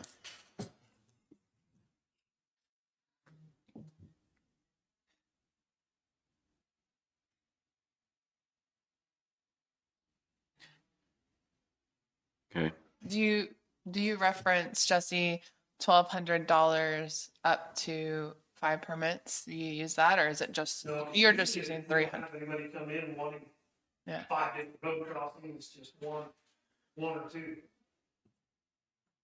Well, Rob, and we've talked about this. I mean, we've even had different situations and where these lines are ending up, and we're trying to clean ditches out. Sure. And it creates trouble for us, We have, if there has been a problem with the Crawcan line, it will be moved. Linn County has never had any problem with Crawcan. If they come to us and say, hey, this is not kosher. And we understand that you're a good partner to the county. Right, we will do We're not. whatever. And I'm just talking about what, the Yes, situation. and the last time I come in here, Danny come in and he was hollering, he said, I don't even want you in my right of way. Okay, do you want us to be the 7th largest taxpayer in Linn County? I mean, I understand, if we could have it on private and it was never out there but it just does. So back to this motion. So we approved permit fees and things that way. Do we have that resolution? I think we need to be looking at it as well, because I'm thinking this could be, And Gary Thompson created it, so it has Right. to be somewhere, right? right, but what I'm saying is that I think we have looked at permit fees since Since I've been on the commission. We've changed them since I've been there, I know. Okay, so it might have been this at that time, but I think we need to look and see to make sure that Jesse's following everything as what we've done. And then get back to you as far Yes. as cost. When they started this project, we had no information on fees Correct. changing or anything like that. So this was the price. So, and Jesse's doing what Jesse's supposed to do. He has 11 crossings, is $300. He's never seen the over 5. Is it a problem with you if we give us 2 weeks? No, if we got, See, and gives their attorney some time to look. we're at probably next not year. meeting in another week, I guess. We can Are you, change it. I mean, well, whatever the commission wants to do, we'll change it. They can go to Bourbon County and work. It's just, we're right there and ready to come into the county and Right. get started. And I mean, we don't. And I don't know if we'll get 11 road crossings done in 2 weeks either. That's, Okay. are we're just you, like trying to come wanting- to an agreement because it does, you know, if this was going to be the standard of we're going to have to pay this every time we cross the road, like I say, that's what the commission knows that's going to turn into a lot of money in an 80, 90, 100 mile project. This is going to turn into a substantial amount, and that's going to change the business. Do you have other projects planned or in the Yes, planning they're gonna stages finish- in Linn County? They're going to finish out. They're going to finish out Fulton. They're going down to do Bronson. They got Are a you lot. guys, or is it gonna end up in Sugar Valley out here, or is it? We are replacing the current lines to our customers right now. Is there? All there current one in lines. Sugar Valley? Yes. Is that Sugar Valley is a, like community? they're not a Crockett customer. I know they are, but I just, Um, I was. I have no knowledge of them coming to Sugar Valley. Okay. Okay. That's a rock and 40, 50 bucks a foot. Drill it. And, right now we're just trying to get all. You're of not our looking for that kind of fun? Well, I mean, we're gonna Right. spend, I don't know how many $1 million we're gonna spend in Prescott. Right. But then in the ground, we have to do some rock.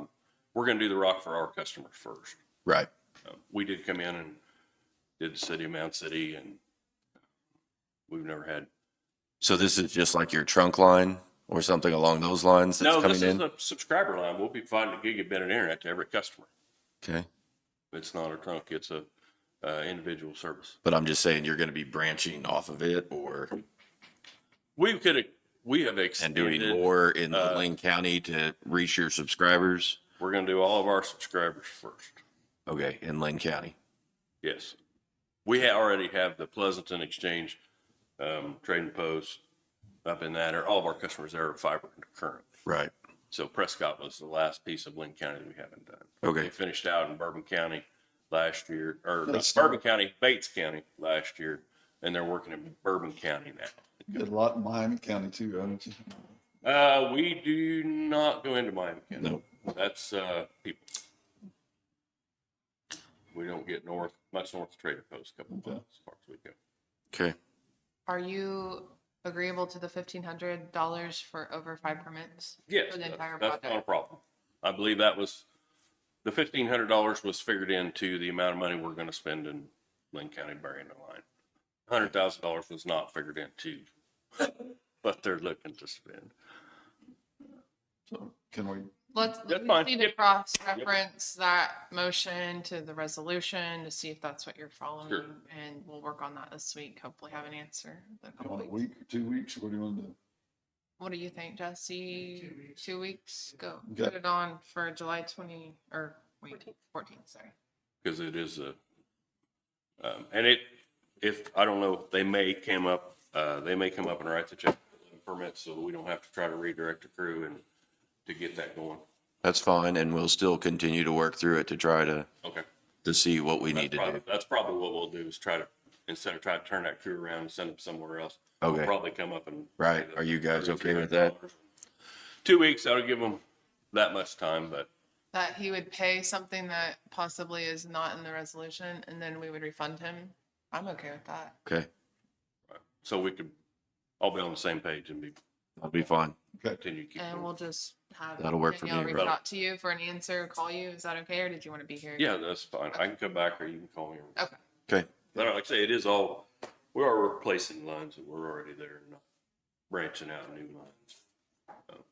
There will be, like at the end of our line, if there's another customer calls and they're within a reasonable distance Right. and it doesn't cost us $50,000 to get the line to them, we'll be picking up more customers. Okay. Everybody wants the fiber connection if they can get it.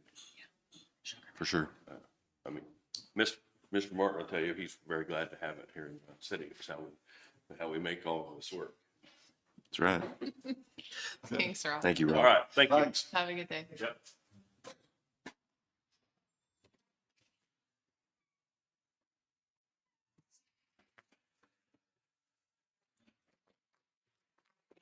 What's going on the screen? Do I have anything to share? No, no, Central Square. Do I have anything to share for Central Square? It's just, I mean, what these things. So via phone. Are they gonna be on the phone or no? On the phone. Okay, They're actually waiting. okay, Okay. we can- Um, you can come we on. take like a 2-minute recess on that one. Sure. I move that we recess till 10:48. I'll second that motion. Been moved and seconded. Any further discussion? All in favor, say aye. Aye. Aye. We- Aye.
Okay, commissioners, on the phone, I'll let them introduce themselves, but I know Vern Olson is with us and his group from Central Square. This was a meeting that was requested by Commissioner Hamilton regarding what Central Square offers for administrative software. Is that Correct. accurate? Okay. So Vern, if you could go ahead. Absolutely. Thanks, Chris. Mary, can you introduce yourself? Yep. I am on, right? Yep. Okay. I am Mary Jones. I live in Lexington, Kentucky. I did grow up in Kansas, though, but I've been here for about 35 years now. I will be asking questions about human resources, payroll, and that part of the application. Excellent. Jose. Yes, good morning. My name is Jose, and I am in Arizona, where it's nice and toasty. Been with the company for about 29 years or so. And I'll be talking to you about financials and core applications. Welcome. Excellent. Excellent. Jim. Hi, my name is Jim Canugras, and I'll be asking you questions about enterprise asset management. So things like roads, bridges, solid waste, streets, transportation, those kind of things. And I've been with the company about 12 years now from San Diego. Excellent. Chris, thank you for setting up this meeting. My name is Vern Olson. I'm the account executive for Kansas. I've been with the company a little over a year, and turning the call back to you and your team, Chris. Sure. So obviously for your folks, I'm Chris Martin, I'm the IT director with Linn County. We are in a commission meeting, an open public meeting and live streaming right now. We're here with the three commissioners, Commissioner Allison Hamilton, Jim Johnson, and Jason Hightower, as well as the county clerk, and a few other folks in attendance in the public. Wonderful. Thank you. Do you want their questions to be first, Chris, or do you want it to go into our discussion? I guess I'm going to hand this over to Commissioner Hamilton. Good morning. Thank you guys for joining us. I originally had interest in coming up with a different software for the county to use, and my focus was project management. We currently use PubWorks, and then we had a budget meeting last week, and it just piqued my interest again because our sheriff was in and had made a comment that they use Central Square already in our sheriff's office. And it just reminded me that I wanted Chris to reach back out to you guys to see if we could learn more about your company. It's been on my radar for a few months now, Central Square in general, and then a few others that I was wanting to just kind of give the other commissioners an opportunity to see what you guys could possibly help us with, the things that we struggle with or things that we would like to fix internally to make it easier for ourselves as commissioners to understand what projects we have going on.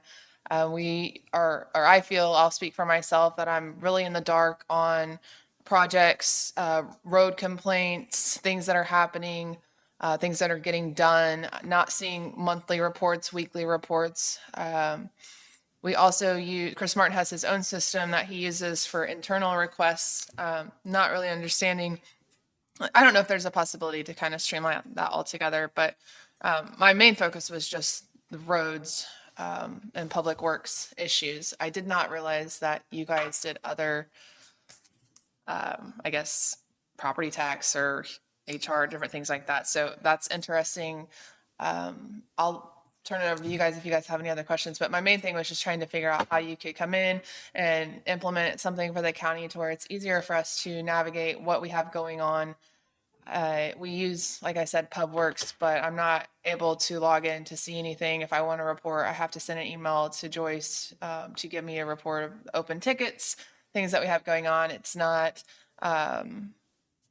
like updating for me in real time. This is, I send an email, I get a printout and a PDF, and then I get to look at that. And then I have no idea by the time I come back to work if anything was done. We are not currently receiving any reports necessarily that, I'm not even asking our Public Works Administrator to give us that. I just think it would be nice to have an option to be able to view it without asking. So when I get a complaint on a phone call, I can go into PubWorks or whatever you guys would provide, Central Square, and look at, hey, what was the complaint even noted to our department? Maybe they have no idea that it was even an issue. So that's just, it's been a struggle for, I feel like, a long time in the county, and also just prioritizing tasks of things that we need to be working on. Some have been open since, I think 2020 was the last open ticket. Like that's how far back this goes on complaints that maybe citizens had issued online through our system. The other thing would be when you go onto our website to do a road problem, they are not issued a response. I think they might be issued a response now. I'm not really sure. Haven't done a road ticket in a while, but in the past they don't receive a response, and then they don't get an update of when it's being handled or who's handling it, and they don't get an update of when it's completed. It's just kind of like, did I send that? You know, I did. The black hole. Yeah, like, Yeah. okay, did we even get that? Sure. And they have to make a phone call to figure out, did you guys get that ticket I submitted online? I never got a response. Yeah. That's a lot of time that I feel like people, if we just had Sure. communication, automatic communication, we would be solving a lot of issues within the county. Yeah, I don't know. I could probably keep going. No. I'll stop. I'm sure you guys. No. These are things that we hear all the time. This is Jim. And these are things that we hear all the time. And the good news is that we have a great internal system that handles these types of communications that you're talking about. So like those requests, there's a good example. I'm going to complain about a pothole. What's the next step? Well, we have internal emails that are going to be sent out throughout the cycle of that request, from the time the initial complaint comes in to the assignment to the completion of the work, or the dispatch of a crew to do the work, whatever your workflow might be. And so this does stop phone calls. And so with our civic engagement component, it's a phone app. It can also be used on a computer. It gives multiple ways of people to interact with our system in terms of the level of technical expertise that they have. Even something as simple as a web form or an email, which you may already have these kinds of things, can generate work requests and can keep those kinds of communications open so that you're getting less phone calls. So that's a very, very common one, and this is something that we handle all the time, every day. This is something that we do. Our software really covers the gamut of enterprise asset management. Now, as a county agency, I do know that I was on your website a little bit earlier today, and I did see things like solid waste and bridges and parks and transportation and roads. And so with your road complaints, those are, we handle, everything in terms of, from a road perspective of street segments and how we're going to manage those street segments for potholes or for asphalting, those kinds of things from a street perspective, whether we're doing street cleanings or whether we're dealing with signs, if there's a car accident, going out and making sure that, all of the signage is done, or the painting. So anything from from bridges to the ITS systems, so the intelligent traffic systems, those kinds of things, signs, street signals, pavement management, traffic volume, accidents. So we really handle all components of what you might need to manage just from a road point of view. Our service requests, very transparent how our system handles these kinds of things. So for example, when you first log in, you can set up a workspace that will show you a delineation of work that you want to see. How many requests came in today? How many were prioritized high, medium, or low, for example? Those kinds of things. And they're all customized, so you can have a unique dashboard based on what your job is. So if you're a supervisor type and it's important for you to see, work that, that is coming in, then you might have a different dashboard than someone who might get assigned that work. And so, the good news is it's very customizable, and everyone can kind of share these dashboards if there's 5 people that may have the same kind of a job. Across our whole platform, we have an analytics reporting dashboard, and it's, all systems are going to have some sort of reporting. How many work orders did we, have this month, or how many, work orders that were for potholes, et cetera. Those are pretty, it's just common, and you would expect that in any system. But with our analytics software, it goes across all of our platforms. So our finance software, even our, public safety, asset management, community development software, your planning and zoning, that kind of thing. And these dashboard reports are live data. And so when you say, I don't know in real time, what is going on? Well, these dashboard reports are querying real data. So if you want to see, pie charts and graphs and other kinds of things that, how much are we spending on our budget for this particular department or whatever it might be, this is real data in real time. So there's no guessing anymore. There's no being in the dark. There's no having to call anyone. These dashboard reports are going to be something that, that you can set up or we build for you, whatever the case might be. It's built on an IBM platform, so an out-of-the-box technology that some IT departments already have the skill set to do, but if not, we train you to do that during, any kind of a project. And so, as you move forward, we start to connect all of our systems together. So, for example, if we're talking about finance software, our work order system can pass information, from our enterprise asset management system over to finance. So if we need to get parts, if we need to reorder things, if we need to deal with employee time. So how much time did we spend, working on this work order and having that information get pushed back into the, HR side of things. So there's a lot of connectivity between our products in general. And so there's a nice ecosystem kind of built in across all of our platforms. Other than roads, what are some other is there any other departments that you think might benefit from our asset management software? Like, do you manage your fleet? Is that something that you do? So you manage all the fuelings and you need to make sure that when you're buying them, do you manage the fleet through your departments? I'll let you guys answer that. So we pre-purchase fuel right now and have it on site for fueling For equipment. and vehicles. Yeah. Okay. What about facilities? So we handle facilities as well. So we can connect up to, making sure that we're managing any of those county facilities. So it's not just things out, like roads and water pipes and sewer pipes, but we can also manage, buildings and, everything from the roofs to the floors to the furnishings, those kind of things. Is that something that you would manage as well? Yes.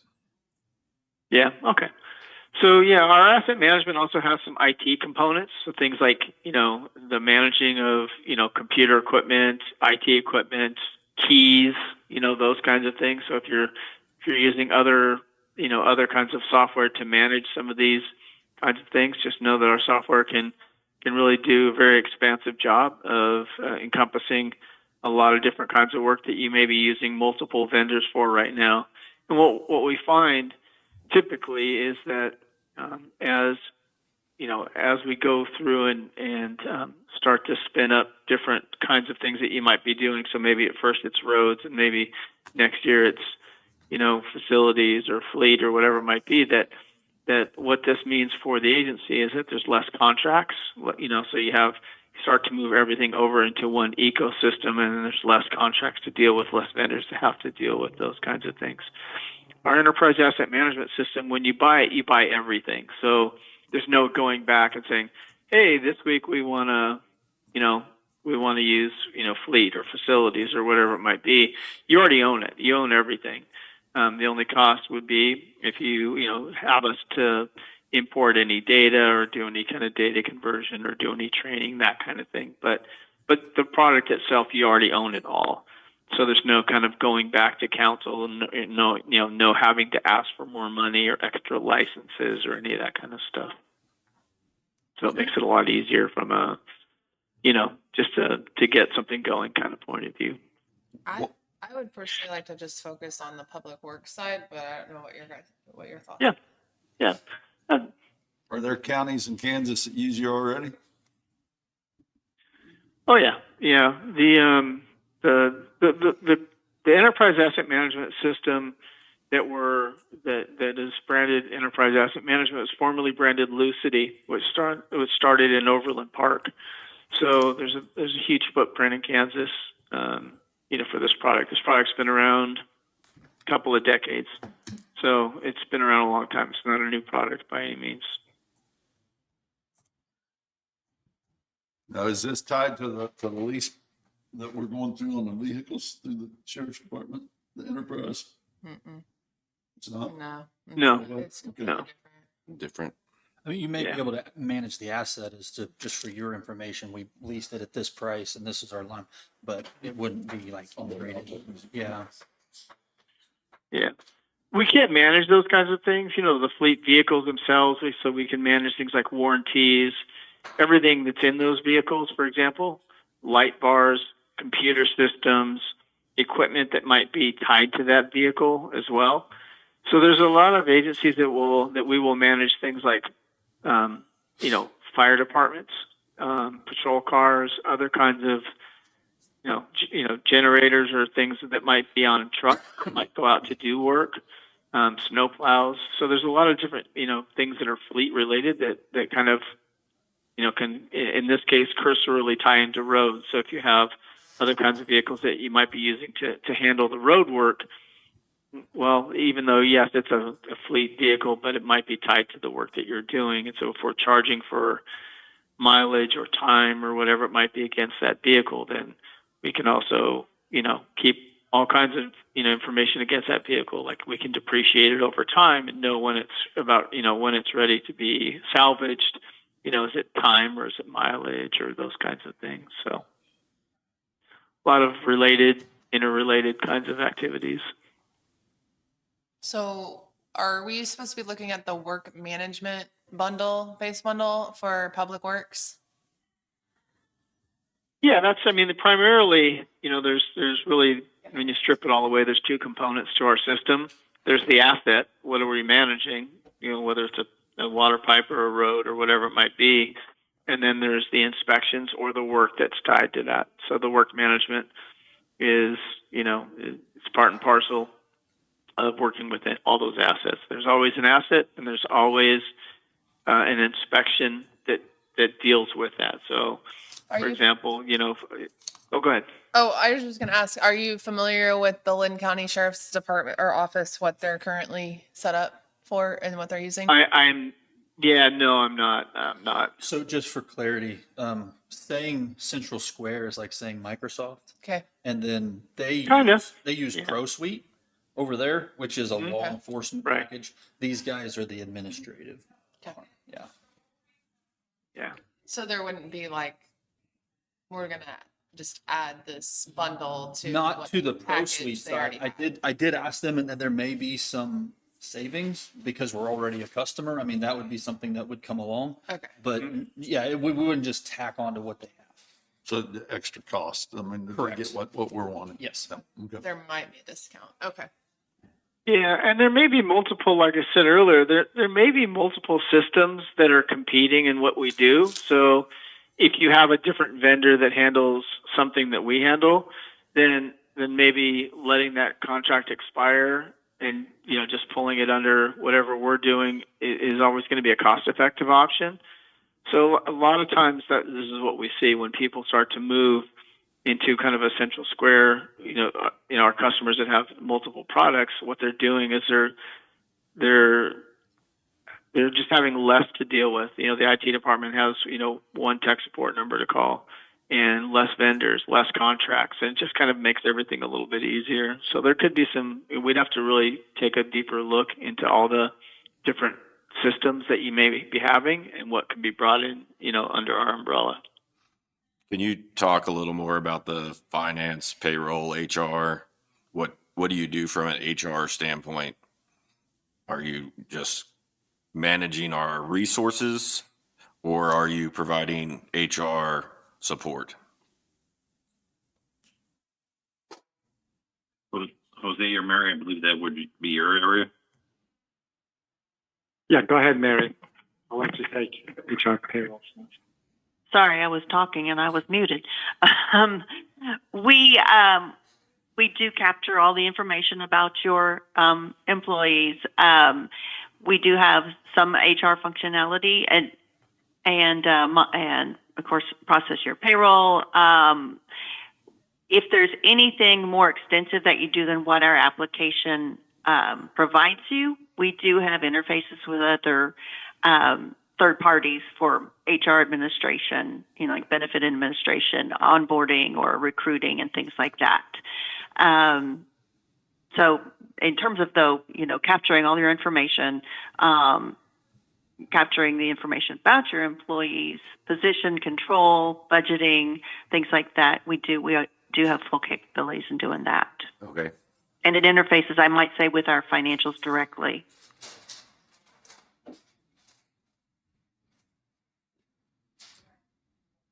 Do you guys have an example of how the public works, what that looks like? I just don't have anything in front of me except for kind of like a bulleted list of what it includes, but what does that look like? Is there a website that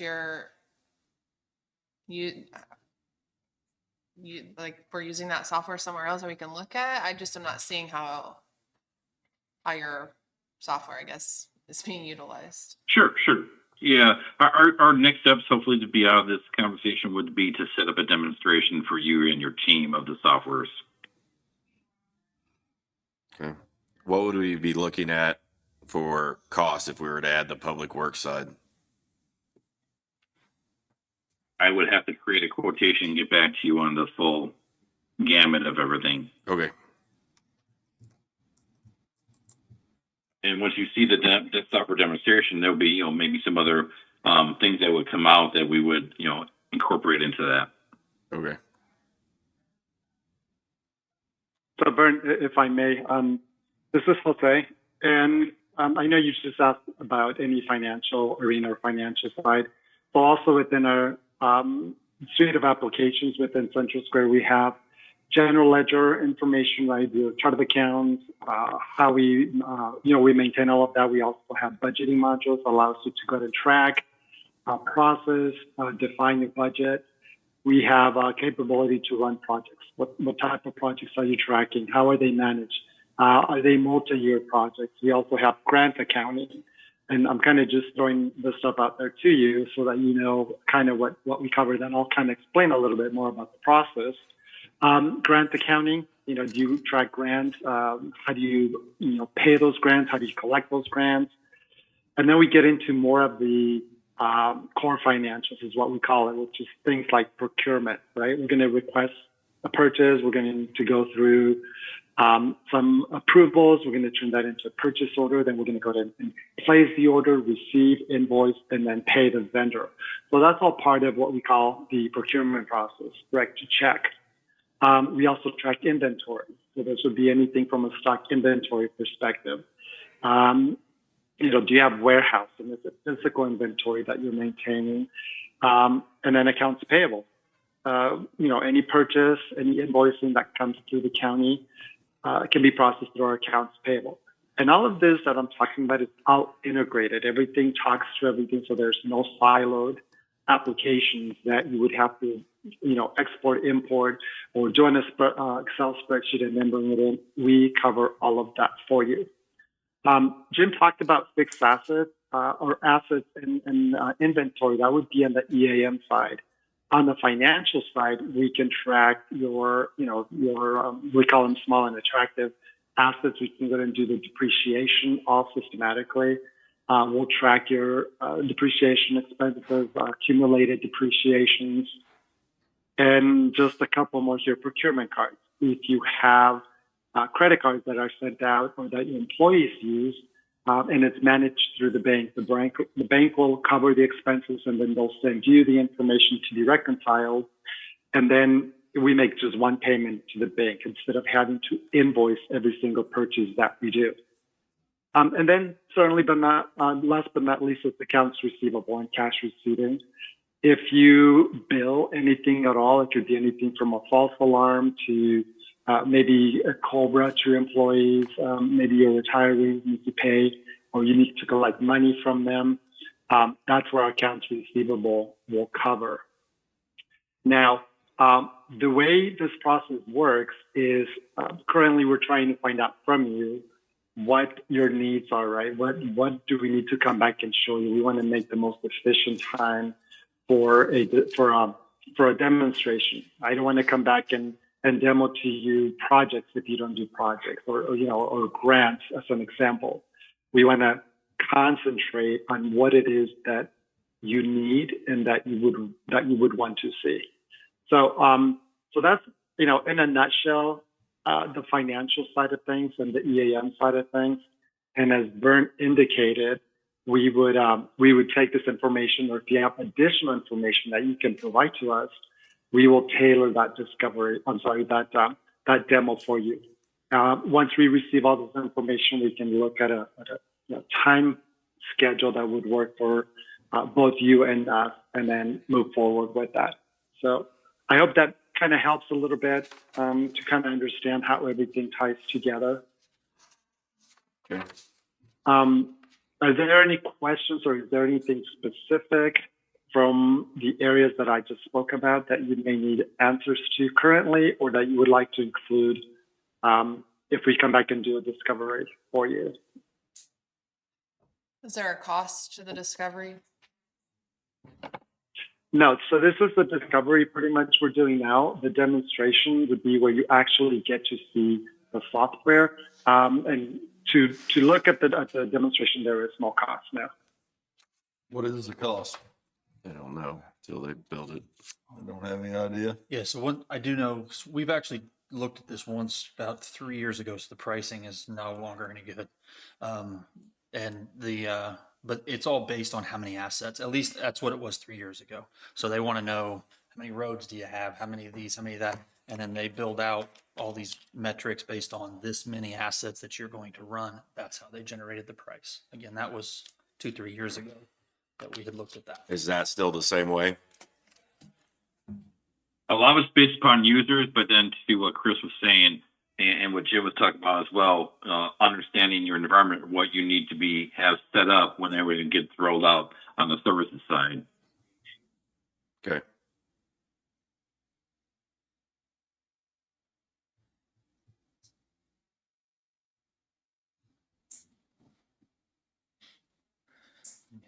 I don't have any other questions necessarily. I think my main concern was trying to find something that would replace PubWorks, or how PubWorks could be better for us. So those cost differences. Also, we have OpenGov, and I'd also like to work with Jason Parker on what he can provide us in-house. I don't know if we want to continue on. I don't feel like I see the visual with this company yet. I'm not seeing, I'm just a visual person, so I want to see how that's working. So if that is something that you think in the discovery would help me, maybe, or like the back end of a website of another user, I would look at a website and kind of see how that's ran. That would, I don't know. Do you guys feel that? Or I do. I'm just not really seeing how. I I think that Central Square can offer what we're asking for. I just am not seeing it in this particular demonstration Right. over the phone. Yeah. So like we were saying, this is a discovery call. So the next step would be the demonstration where you would see everything. Yeah. So, and there is no cost with that one. Okay. No, there's no cost for that demonstration. Moving forward with that one, without a cost. And sure. I'm okay. Do you Clearly, I was honestly just focused on PubWorks side of that. do you think we should reach out to PubWorks and find out if they can do the things that we need to do and we're just not utilizing them? I feel like we've gone down that road a few times. Maybe if we have some other options, and then come in to do a workshop and kind of go over all that. Okay. You know, months ago I asked to be able to view PubWorks, if we remember that conversation. And Have we reached out to PubWorks? So is what I'm saying. I think we did back. I think Chris did reach out to them, and one of the reasons I wasn't able to view PubWorks was because of the Chromebook, and I need to have an actual laptop. That, yes, the Chromebook isn't. That is correct. Yeah. Because PubWorks is a Windows application. Yeah, so I mean, it was an easy fix, possibly, except for our laptops. But either way, I would rather just see what that looks like on a borrowed laptop before we go out and purchase new laptops for us. So. Okay. Would you be open to two demonstrations? One being on the asset management, and then the other on our finance, human resource, and payroll. I don't know that. I don't think so. What do you feel on the human resources, payroll, finance? So currently, we're partnering with Tyler Technologies for payroll. We're working with them to develop the employee self-service end of that. We're still working out some bugs, unfortunately, 2 years later. I would be interested in if we could utilize HR specifically, not considering the payroll side of it. Okay. Does that make sense? Yes. Okay. So we're going to have them come back with that presentation. Do you want Jesse and It'd be a demonstration. to be here for all of this? Yeah. Moving forward, even with like OpenGov next week, they should be here listening to that. Yeah. And this demonstration is free of charge, right? Okay. Okay. What do you need from us to prepare for the discovery? Or the demonstration. Or the Some dates. What's that? I'm sorry, I spoke over you. Dates that you're open. Oh, dates that would be available. Do you want to? I mean, it sounds to me like you've got OpenGov next week. You said OpenGov next week. You want to do July 21st? Yeah, that'd be great. July 21st. would July 21st work for you? Jim, are you open on that date? We need to find out. I'm going through the scheduler, and if we can get a couple of days, then we can run that through there. Okay. Okay. We'll put together some dates. We'll circle back internally and get back with Chris to align dates with your schedules. Okay, and it'll just have to be a Monday because that's when the commission meetings are. Okay. Okay. Makes sense. Okay. Thank you, guys. Thank you guys so much for coming. Thank you. Appreciate your time. Thank you. Thanks for your time, everybody. Yep. Bye bye. Take care. Bye bye. You're off. Okay. Thanks, Chris. Yeah.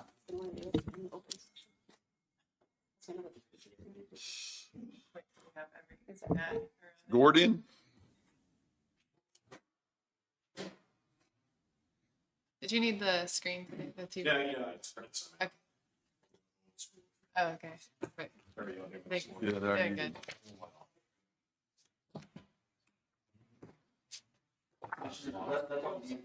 Thanks. Do you? Oh, yes. Thank you so much, Chris. Have a good day. Do you want them to come up with the chairs? Do you guys wanna Yes. You guys want to roll these chairs around? Yep. Just grab one there and come on up with us. I appreciate y'all here this morning.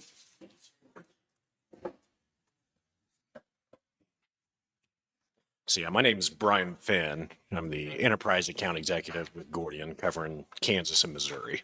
So I'm based out in Olathe, Kansas. Also got John Greider with us here today. He's one of my 2 account managers that covers Kansas, Missouri as well. So John plays a pretty integral role, basically acting as a liaison between the facility directors, owners, and then the contractors that we have underneath this umbrella contract with Sourcewell. So I don't know, has anybody done any research on us prior to us being here today? Just Alan. Okay, we'll bring you guys up to speed. And I'll try to be concise here. So what we'll cover today is basically who Gordian is, give you guys some background on us. We'll go over exactly what job order contracting is, and then how it will work specifically with the Sourcewell option that we have in the state of Kansas. So, and Gordian's been around for quite a long time. If you guys flip to the 3rd page here I'll give you guys a brief rundown on us. So we were founded roughly about 35 years ago at the DoD level, Department of Defense. And so we're credited with inventing job order contracting as a company. And it's really designed just to streamline procurement and reducing cost associated with managing, construction, maintenance, repairs, things of that nature. So that's primarily what we're going to focus on today. But in addition to that, if you look to the far left, you see that we also provide facility intelligence solutions. So that's where our team can actually come out on site to a building. They can catalog every asset that you have inside and outside of that building or that facility. And it really helps aid in capital planning. So essentially give you guys a punch list on what to expect for routine maintenance, repairs, and replacement. So. Now, in addition to the facility intelligence solutions, we're also responsible for RS means data as a company. So if you're not familiar with that, for probably at least 50, 60 years now, has been the gold standard in the construction industry when it comes to material cost estimating. So, and that's really where our power lies, is with inside our data. So with the job order contracting side of our business, we've actually developed what's called a CTC catalog, or a construction task catalog. It essentially has over 300,000 different items that have all been pre-bid by our contractors that are ready to do that type of work. So the nice thing about our data, though, with that catalog specifically, is it's all inclusive. So where RS means is just a national average of material costs, this goes much farther. It includes things not only like the material costs, but also equipment, demolition, even labor wages, but it's all specific to your local market. So the beauty about it is when you get a bid proposal back from a contractor, it's all inclusive. It's going to encompass everything that you guys need to complete that project or repair. So, and in turn, will tend to dramatically reduce the change orders, which nobody likes to deal with. Okay. So, high level, that's who we are as a company. The next page, this will just give you an idea of some of the entities that we've been working with for years. We've got tons of references that we can provide, but you'll see some pretty notable entities on here. Some of these people we've been working with for 8, 10 plus years now. So point being, we have tons of references. The following slide will just give you guys kind of a brief overview as to why people actually use this type of service. I mean, the reality is we hear the same thing from everybody all the time. So most common thing that we hear is that the procurement process or traditional bid process is very slow. Sometimes it could take months or even over a year to get a project or repair, approved and off the ground. Problem with that, especially with something like a repair, it can sit, it can fester, and it can become a much larger issue by the time that you get done with that procurement process. And it's created a domino effect elsewhere. Another thing that we hear quite a bit is that the cost uncertainty is a nightmare to manage, especially, we saw what happened with COVID. You had all kinds of labor shortages and supply chain issues that sent, material costs and everything else completely out of whack. So the nice thing with us is that even though we don't control the market, our team spends about 30,000 hours annually on that construction task catalog.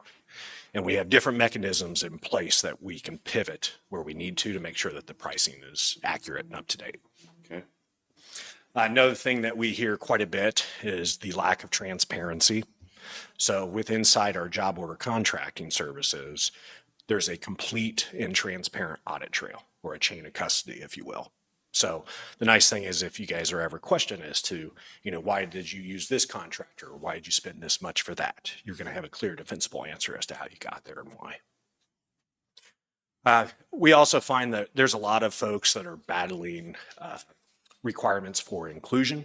So whether it be minority owned or women owned business, if you guys ever get into a position like that where it's required for a certain project, that's something else that my team can help navigate through as well. So if you go over to the next page here, this just gets more technical. So this goes over as to what exactly job order contracting, also known as JOC, is by definition.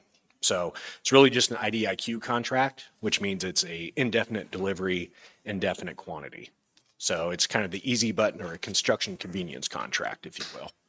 It just allows you guys to get a multitude of projects done under a single contract versus having to bid out each one individually in the traditional sense. And the great thing here too is that these are all performance-based contracts. So there's no cost or contractual obligations for the county to use our services. The contractors know they're not going to win every single job, but it definitely incentivizes them, to perform well, and it just creates a more predictable, probable outcome. So, and it also meets all of the legal bidding requirements because everything's already been pre-bid on the fixed unit cost inside that CTC catalog. So we've essentially done all the legwork up front, where you guys would normally have to go out and advertise each individual job and bid it on the street. We've done it as a whole with that construction task catalog. So how does our local contractors and things that way bid through your process? So if you guys would like to have local contractors, keeping the business local, we can actually make sure that the contractor we're using uses local subs. Okay. Yep. And the nice thing too, it really helps you guys create a more long-term relationship with these contractors, again, because it's performance-based. They want to be the first call. Anytime that you guys have a project, they want to have, first at bat with it. So definitely an incentive for them to perform for you guys. It really takes the adversarial relationship away because everything's already been pre-bid with that construction task catalog. There are no mystery, estimates or pricing that you have to go back and forth with contractors and try to decipher and figure out. Okay, so if you flip to the next page, this will actually just show you, with job order contracting, how we can really streamline the procurement process for you. So a traditional design bid build process, 9+ months on average, depending on the type of project. Because everything's been pre-bid, if you ran that same type of project under job order contracting, we can typically turn a bid proposal around within like three to 4 weeks on average. Even if we had to get some abbreviated AE design involved, we can still shorten that procurement cycle significantly. So, and if you turn to the next page, this will show you some of the more successful projects that ran through this program. Not every project that you guys are going to do is going to be a good fit to run through here. What our job is to be just simply a resource. When you guys do have a project that hits your desk, you give John or I a call, give us a brief explanation as to what it is, and then we'll let you know if that's going to be a successful project or not. So, if you guys are telling me you're going to build like a $10 million community center here, that's typically not the type of project that you're going to run through this. It's going to be more of like your replacement in kind, your renovations, things of that nature. Okay. So we do a ton of time sensitive projects as well, which is really useful, especially when it comes to like grant funding or schools. Schools have such a small window to get that work done before the kids get back. Right. So because this has already been pre-bid, it allows that shortened procurement cycle to where the work order can start much sooner, especially for grant funding. We had a ton of cities and counties get ARPA funding from COVID. Well, we found that they were sitting on that funding into the last second. Right. And then they quickly realized that their procurement timeline wasn't going to allow them to allocate that funding properly. So because the way that the job order contracting services are structured allowed them to speed that up, make sure that they didn't lose their funding. This next page will actually kind of show you our process, and this is where people find a ton of value in what we offer. So obviously we need to sort through, what projects you have to let you know if they're going to be a good fit. Once we've identified those, we schedule a joint scope meeting. That's where we'll actually come out on site with a contractor. They'll walk the job, discuss details with all the different stakeholders. And then our second step is moving to putting together a detailed scope of work. So this can be very helpful. We find that a lot of people don't have scopes of work, or if they do, it's very ambiguous. So it's really hard to get accurate bids back. They're apples to apples comparison. Once everybody's agreed on the scope of work, that's where John and Scott, the other account manager, will work with that contractor and go through that construction task catalog and select all the appropriate tasks to build out that price proposal. Now, before we issue or hand out the bid proposal for approval, we'll actually schedule the review of that proposal.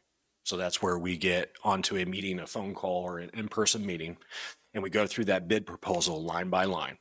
And it just is there to protect both sides. So we make sure that the contract Expectations are set, yeah, essentially. yeah, expectations, and then also making sure that it's accurate. Because you could have accidentally, a contractor, maybe it's a sidewalk job, and they say they need 1,000 linear feet of concrete sidewalk. Well, maybe they accidentally put 100 instead of 1,000. Now all of a sudden they're on the hook for that. It's also there to protect you guys too, to make sure that the contractors don't try to interject any unnecessary tasks to pad it. So, okay. Now, once all of that has been reviewed and everything is good to go, because it's already been pre-bid, that's where you guys can just turn around and issue out the approval for the work order to start, as long as it fits within your budget. Okay. If you turn to the final page here, this is just a brief overview of the Sourcewell contract that we have with Gordian. You can see at the bottom, we actually list some of the contractors that are underneath the umbrella. It gives you the areas that they target and then some of their core competencies as well, along with the Sourcewell contract number.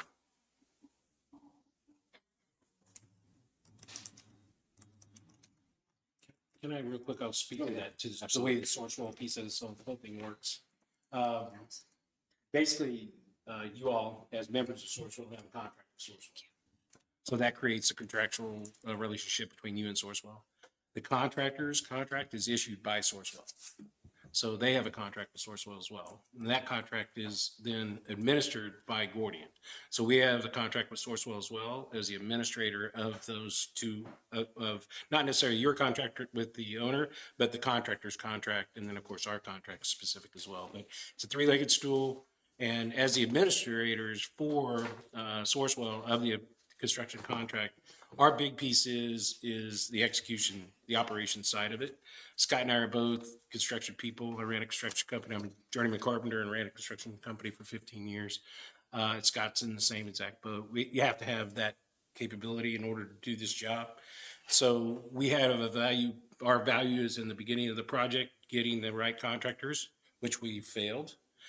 In our attempt at your roofing project, we brought out a contractor who flat dropped the ball, and I can't force the contractors to do work.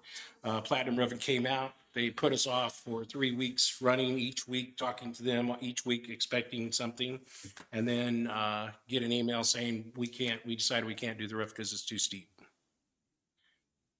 I apologize that I didn't recognize quicker that this contractor wasn't going to execute, but that's exactly what took place. So I just wanted you all to understand what took place on our first run. It's very unusual. No excuse. Bottom line is that we have other contractors that we have to bring to bear, that we need to bring to bear, and that we will bring to bear. If you guys, I noticed that you did get some bids in, but they were all over the place based on the scope. So I didn't know exactly where you were on those particular projects, but I just need you all to understand we need to reset and say, okay, we're going to be out on this date to do the joint scope meeting. We'll walk the projects again. We'll give you a date that we will get you hard numbers, proposals, and we'll follow through. So, again, time went under the bridge, or water went under the bridge. It shouldn't have. Unfortunately, this particular contractor, we just haven't done a ton of work with them. And so we wanted to give them an opportunity because they are on the contract and they're a roofing contractor. They failed. And so we won't be working with them. That'll be that. This is performance-based from our perspective as well.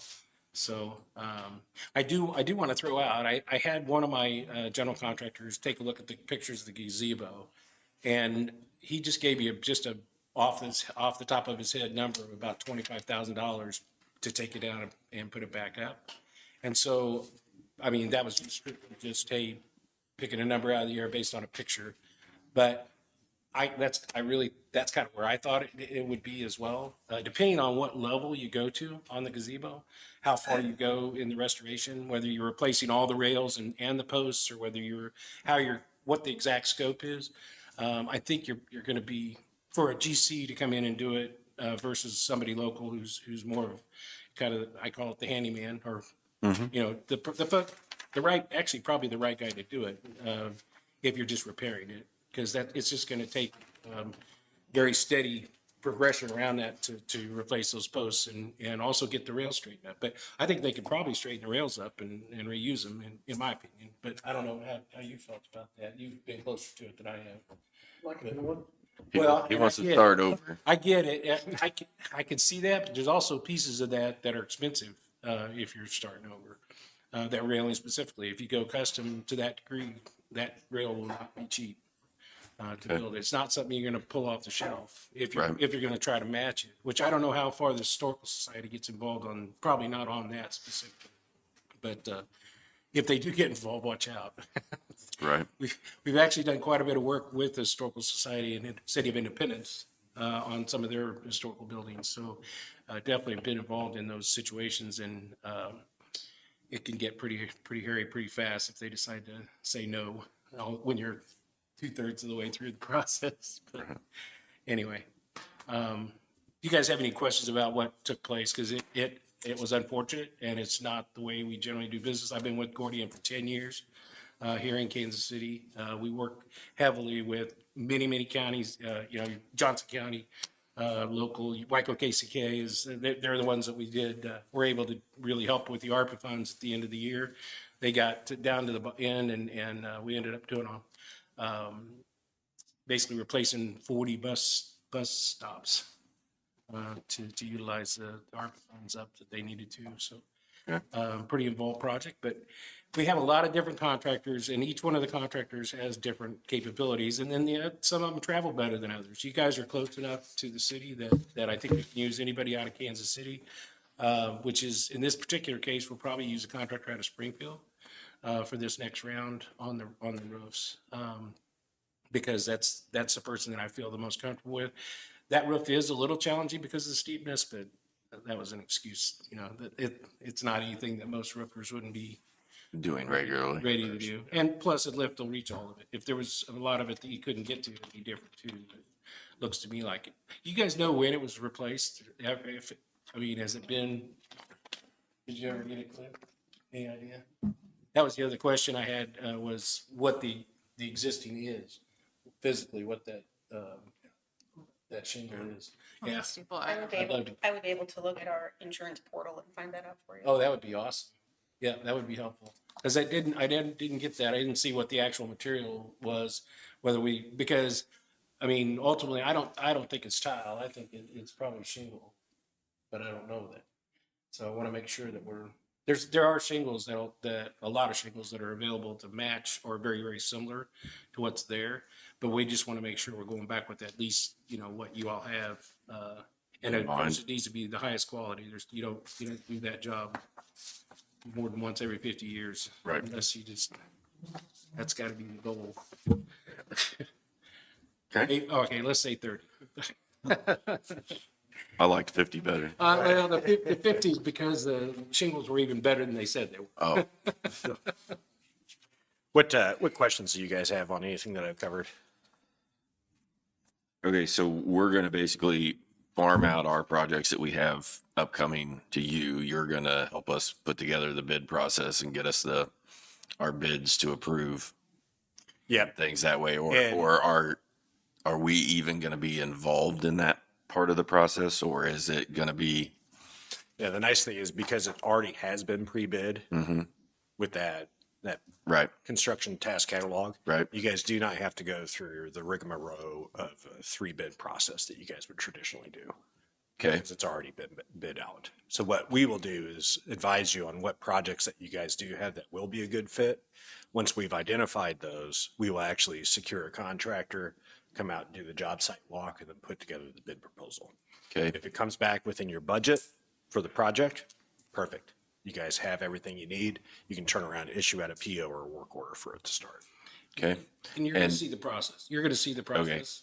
bottom line. So if you want me to go ahead and get a contractor to run you a replacement of the gazebo, then we'll have a contractor do that. It'll be a different contractor than the one that's looking at the roof. Right. And then the building, the metal building that you wanted to replace the skin completely on, that'll be probably a different contractor. Right. I may use the same one to do the gazebo as the skinning the building. We just did one in Springfield for the city of Springfield, reskinned a building, just very, very similar to that for their police department. And we're doing one right now for St. Louis County, their 911 center.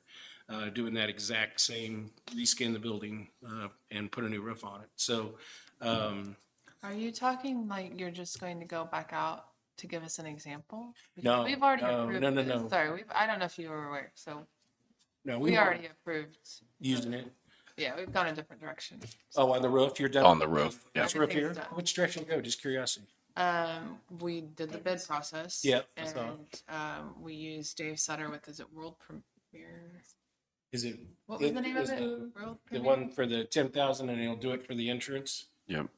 Okay, cool. I was curious what the scope was, ended up on the roof, Anything that was on insurance on the insurance deal. Okay. replaced. So the insurance is going to define the scope of work. Correct. Okay. All right. That was what I was struggling with, was how that was going to compare to that replacement. Because the two scopes were, So different. Yeah. Yeah. They were. That had to be a hard one. I was, okay. So that one's out of the picture. So you Go with need that. the And I reskill. don't know, how often do we really go out in a year for bids. bids? Like the demo on the jail or the roof, that's two. I'm trying to think, is it like 10, 15 a year? I'll bet at least 10, because we do tires and salt. Are you, I you're think not doing the tires and salt and things of that nature. You're doing construction. Yeah.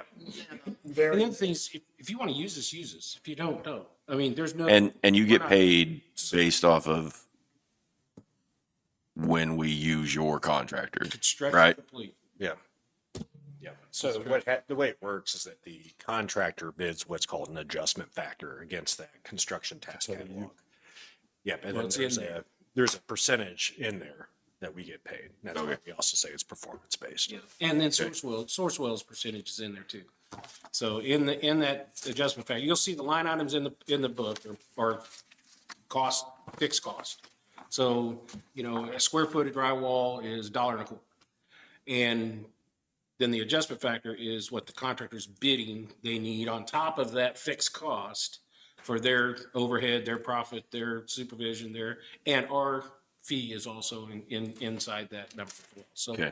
that adjustment factor that you'll see, they range from 1 to 5, depending on the contractor. They'll range from I think 1.21 up to maybe 1.5 or 1.6 for the roofers. The roofers tend to need more based on their costs that are associated with doing the work. So anyway, so that's how the adjustment factor works. But the best part of all this is that whatever we provide to you, you guys get the proposal. We sit down, we review that proposal. You look at every single line item. You understand exactly. I mean, if we redid this room, you would have ceiling tile and maybe new grid, new lighting, paint the walls, new doors, whatever you decided you wanted to do. There would be a line item for every single task that's going to take place. Every task. So you know exactly what you're getting. You know exactly how much each one of those things costs. If you decide, let's say you decide you want to stick a door right there in the wall halfway through the project, the only cost you're going to get is what the book says they get. It's, cutting the hole, putting in the frame, putting in the door, putting in this strictly the exact 25 line items that it would take to do that work. And you're going Okay. to see exactly what that cost is. And that's all they get. Times their adjustment factor, that's what they get to do the work. That can be very beneficial, especially, when you look at a job relative to the scope of it. You may have a time and materials contract, but how much is padded into that time and materials contract for something simple, where if you ran it under the job order contracting, you're not only going to save money administratively, but on the per project too, because that construction task catalog gives you some sense of control. over the process and the price and the bids. Okay. And you're going to see it all. That's I think the piece of this puzzle that's really important is that you guys are going to review every line item. You're going to see exactly what you're getting, and then if you want to go forward, great. If you don't, thank you.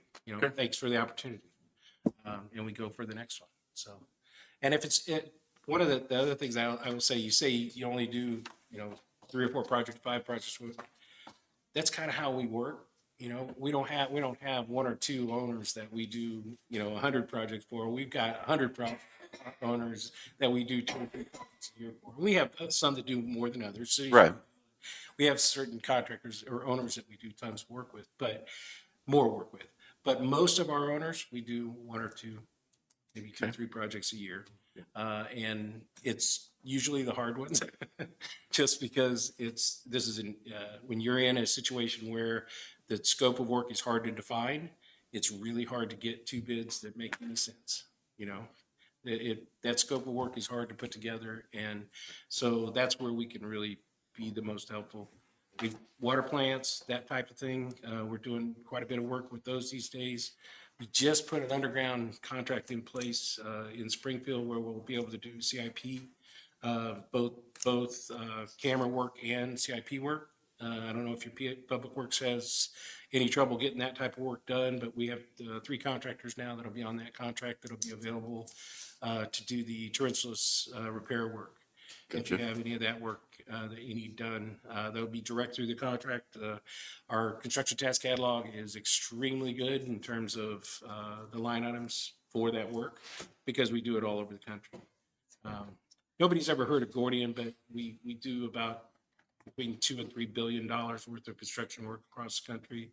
And like Postal Service is one of our biggest. So we work at every post office across all 50 states. Doing work with Postal every year, usually between 80 and 100 million a year with Postal. So again, nobody knows who Gordian is. We kind of like it that way. We work with governments and we get the work done. Okay. So, Sounds any good. other questions? I don't have any. Perfect. Appreciate you guys' time. No, thank you guys. It's an easy drive down here. Yeah, it is. It really is. I'm in Kansas City and just get on and you're here. We'll see y'all. Thank you. Thank you guys so much. Yes, nice to meet you. Oh, do the crisscross. Bye. Good to see you. Good to see you. Bye. Have a good day.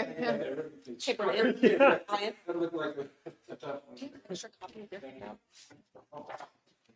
Thanks so much. So Jesse can keep it. Appreciate it. Very nice meeting you. Thank you. Take care. Have an interview, Pub Works. That is correct. And Rose is here to go in with me. One interview? Okay. One today. Because I knew you were so busy. Pardon me? I knew it was a packed meeting, so I just put one in for today. For 15 minutes, is that 20 20? is what she Okay. allotted. Yeah, Is okay. that what we need? Yeah, I see that. Make a motion, we go into executive session for an interview for Pub Works for 20 minutes with the 3 commissioners And Rose from HR. and Danielle, or are you going? Or Rose. Just Rose, okay. 20 minutes. Would you like Jacqueline to go? No. What'd you say? Yes. No, you don't. Okay. That's my motion. I'll second. Been moved and seconded. Any further discussion? All in favor, say aye. Aye. Return at 12:12.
Make a motion to extend executive session for 15 more minutes.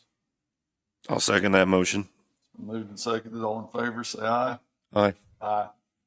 Return at 12:28.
There was no action from executive session. I'd rather just take care of it next week. On Jesse. Okay. That's okay. Yep. Okay. Thank you, Rose. Thanks, Rose. So we're going to Dave's towing request. That's correct. In your SharePoint, Commissioners, for today's folder, I put their written request, a communication from the Sheriff's Department, and my thread of conversations with Dave Saker, Saker Towing, Julie Saker. I'm not exactly sure who the email is with.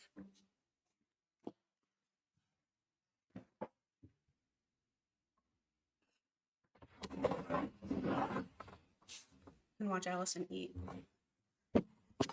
She's not eating flies. It's okay. Johnny Taylor said he'll be here first thing tomorrow to take care of the gnats. That's not helpful for today, but I did put your cantaloupe in the fridge. With the gnats. And I believe if we can circle back to planning and zoning, I believe Ben has an update for you. Okay. Okay. Y'all come back up, Ben. Yep. Taking his hat off. Oh, I tried to. You're welcome. Have a good day. Thank you.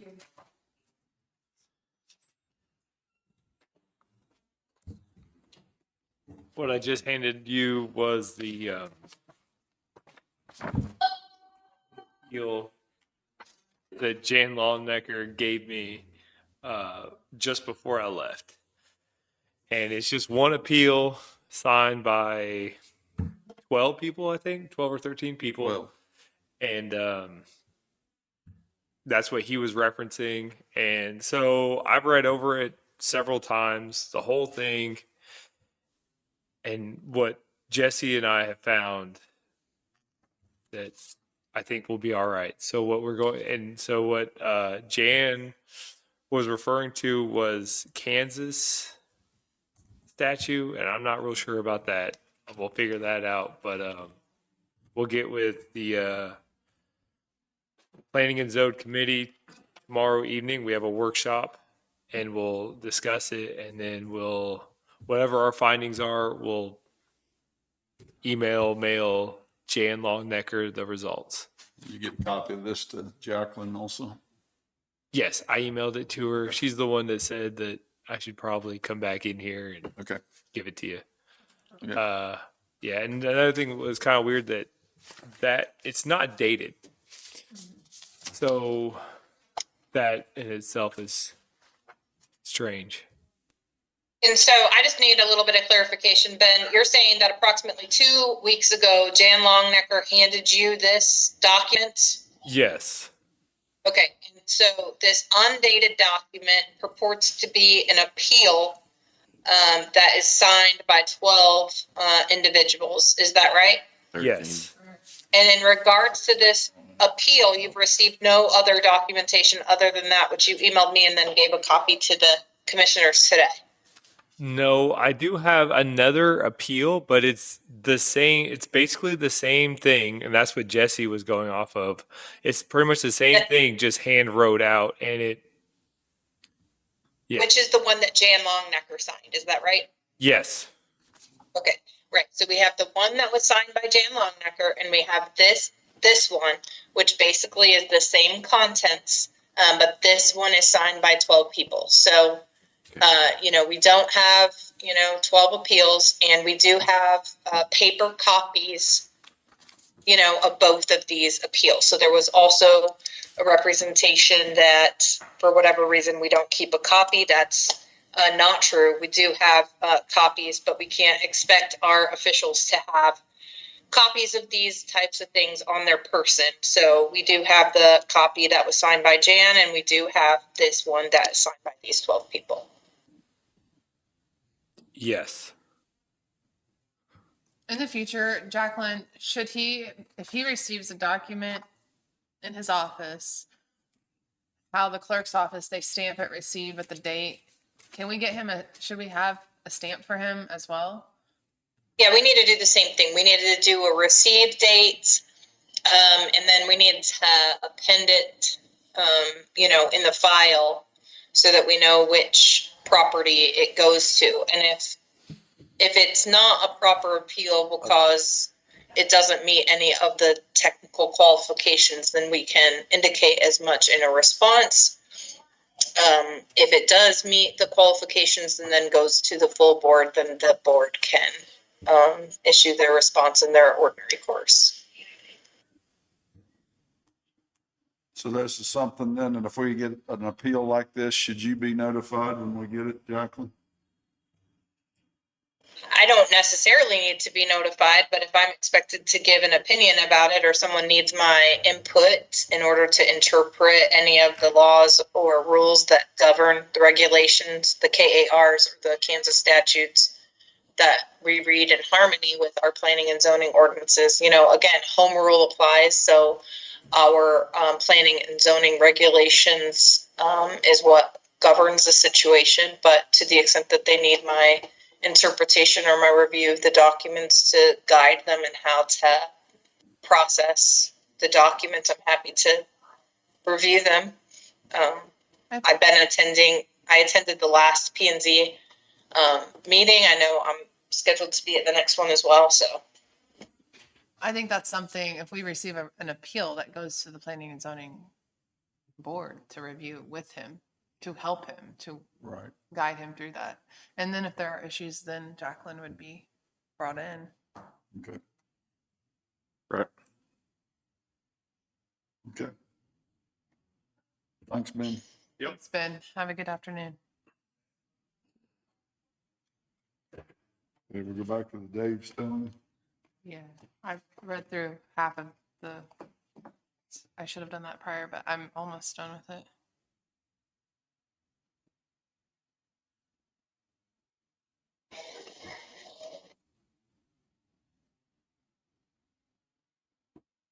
Okay, I've read through the document from Sheriff Akes. What are your guys's? So we have an application. This is the application, the handwritten note. She's provided everything that you guys had asked for her to get back in the rotation. I think. I think we need Jacqueline to review this and weigh in on it with us. So I reviewed everything as well, and basically at this point we either need a motion to approve adding them back on the list or a motion to deny adding them on the list. So, and the role of the commissioners, you are to review the information that was presented to you in regards to this application, and then vote in regards to whether to allow them to be added to the list or not. Okay. I'll make a motion that we do not allow Dave's towing to be added back onto the rotation for towing in Linn County.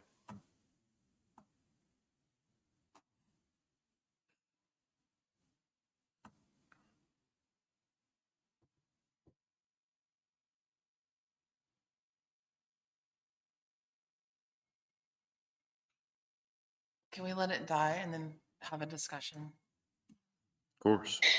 So there needs to be a second in order to have a discussion, and a second is just to allow there to be a discussion. No, I want it to die due to lack of a second.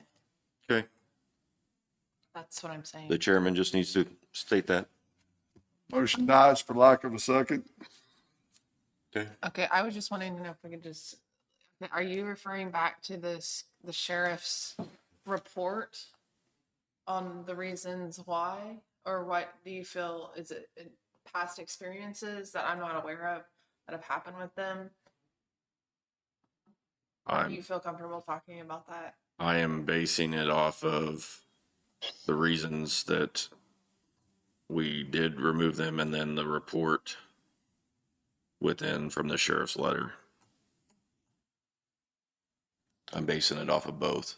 I haven't seen, so due to like on the first paragraph, that's some sensitive information, regarding a person. So Right.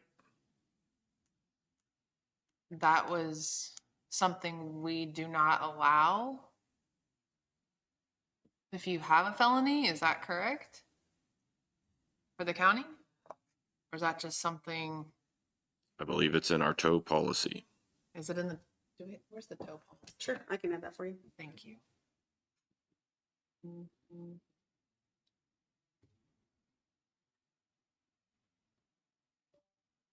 I mean, they're clearly stating it on the application that David Saker would be the driver for Linn County. So I would just like to cross-reference that and the felony to the towing application policy. And then we would have a reason, right?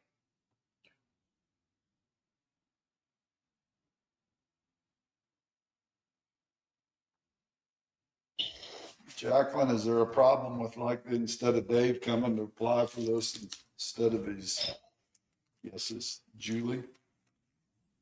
Yeah, I mean, my understanding based on reading the documents was that it wasn't only Dave that was doing the driving. So if, and so that raised, several concerns that are outlined in the letter that the sheriff put forward.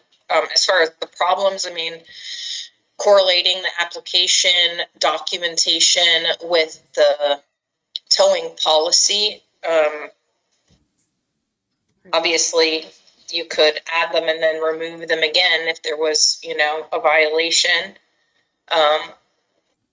But insofar as you all had asked for the sheriff's input in that it is the sheriff's department who is the one who is working with these towing companies.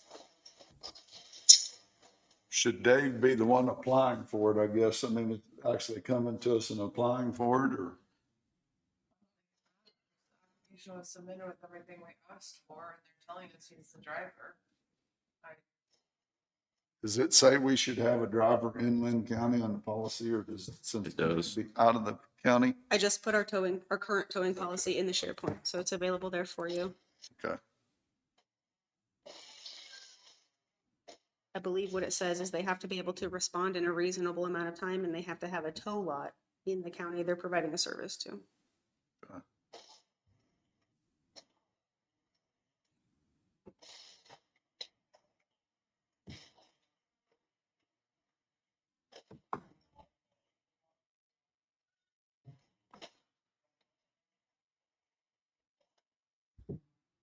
I'm reading this policy now and see if it's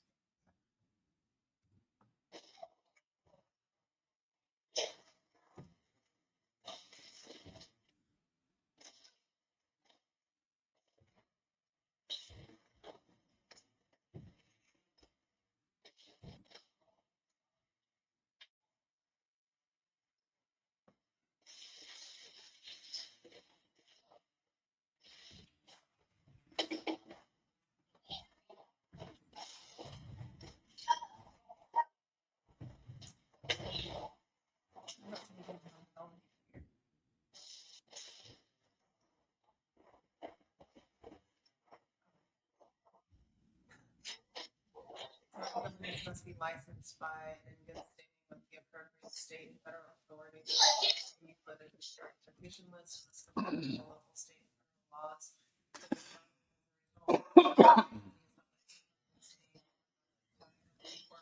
Employee thereof is in charge of any felony, the county shall give notice to the company that it is suspended from the list pending the settlement of the license issue or the outcome of the criminal prosecution.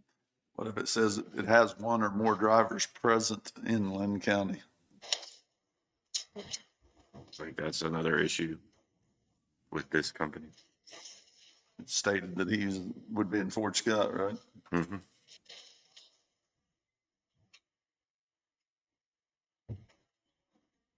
Would you be comfortable stating the motion with those two reasons? Sure.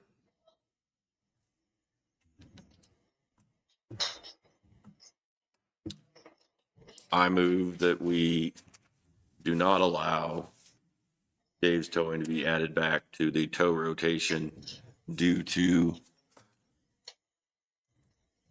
the felony and the lack of location of the driver in Linn County? Is that what you're asking for? It requires a driver present in Linn County.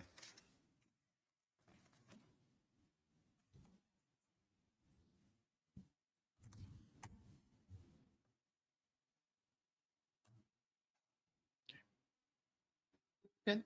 I'm good. I'll second. It's been moved and seconded. And any further discussion? All in favor, say aye. Aye. Aye.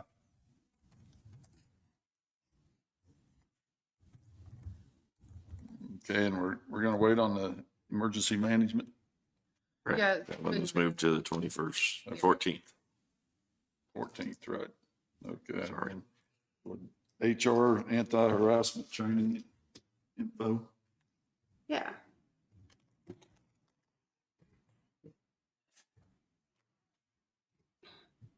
All right, commissioners, the screen here will show you. Barb, would you mind tilting the TV just a tad? Oh, okay. Well, thank you, Jason.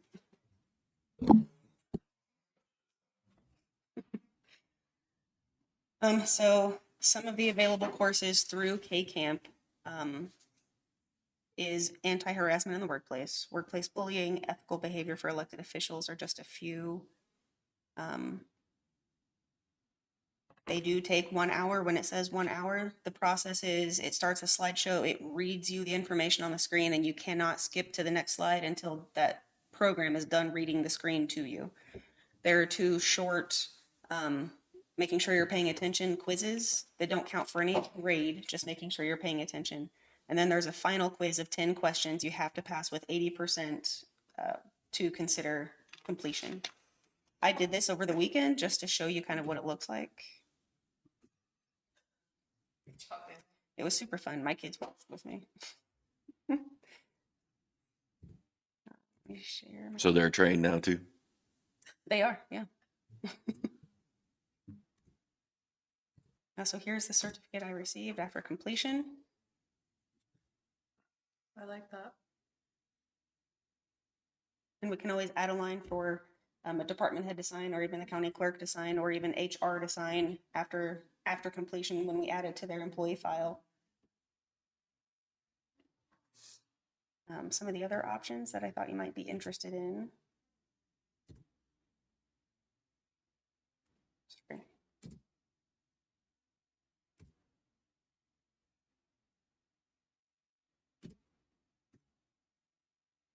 So this is showing you the summary of what anti-harassment in the workplace is. When it says it takes 50 minutes, it really does take 50 minutes. Like I said, when you get that completed, it notifies your department head or whoever assigned it to you that someone has completed it. Some other options are, let me see this one. Oh, I have to change that. It's kind of a unique way to navigate.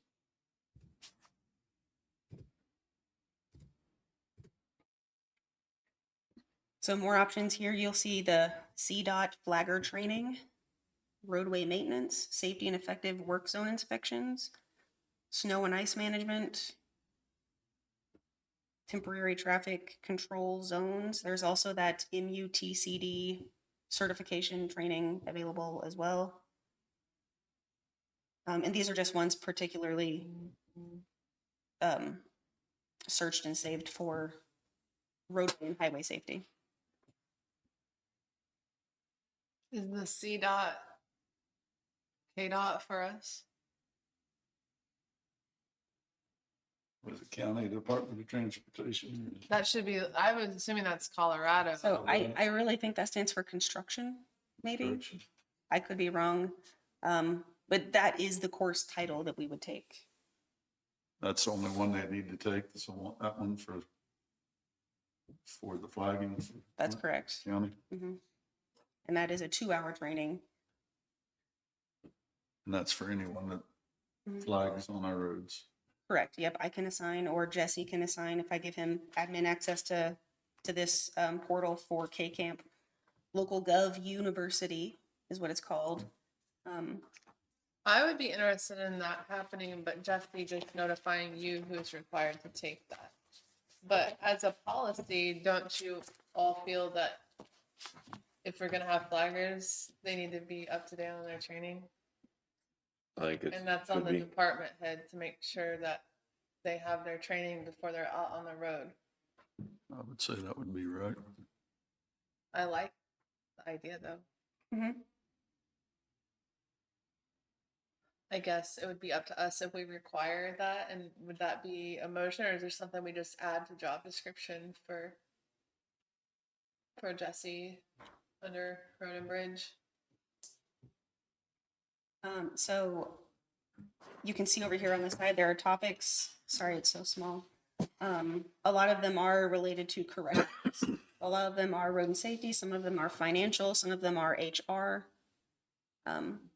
You can create a training book. So as soon as someone gets a new hire, they get this email that says, here's your login for this.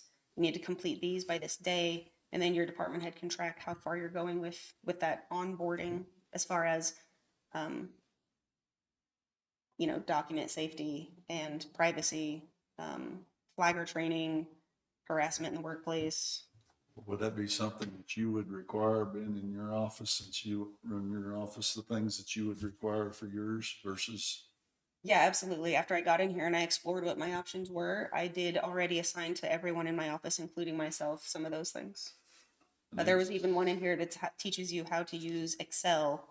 I think that's a huge asset. So wouldn't that be something that each department, well, I mean, it would be different for each department on Sure different would. things that they would be Yeah, absolutely. responsible? Would there be a time where each department head could come over or elected official could talk to Danielle about all the options for that particular department? Does that make sense? Like having Jesse come over and her showing him, hey, this is everything. And then at that point, Jesse would make a decision. Yes, I want flagging training, or yes, I want this. Yes, I want bullying, or whatever it may be. And then as the commission as a whole, all employees are required to do whatever we decide. But I think it should be, for the most part, each department's decision on what they need. Right. Sure. So do that, have them compile a list that we then approve? Is that what you're thinking? Yeah, and then we would just come up with what we are requiring for all employees, which Or is there something that, as far as K-Camp, if we do this, is it cheapen our insurance too? Does it help? That's an excellent question. I know that some of these things can be paralleled with K-work. For example, defensive driving, seatbelt safety, those are classes that are available on here. If 40% of our employees took and passed the safe driving, then we would get a bonus toward our premiums for K-work, for our workers' comp. so if we had every employee that operates a vehicle, a county vehicle, required to take that, that could help. Is this just a yearly type, or they have to take it yearly, or is it a one-time? Or? Yeah, just like the one that you saw of mine, it doesn't have an expiration. It just says the date it was issued. But I do think best practices would probably be renewing those every 1 to 3 years, depending on what it is. I think so, Similar too. to, CPR That's why training I've been renewals. involved with them, had to do it yearly on a yearly deal.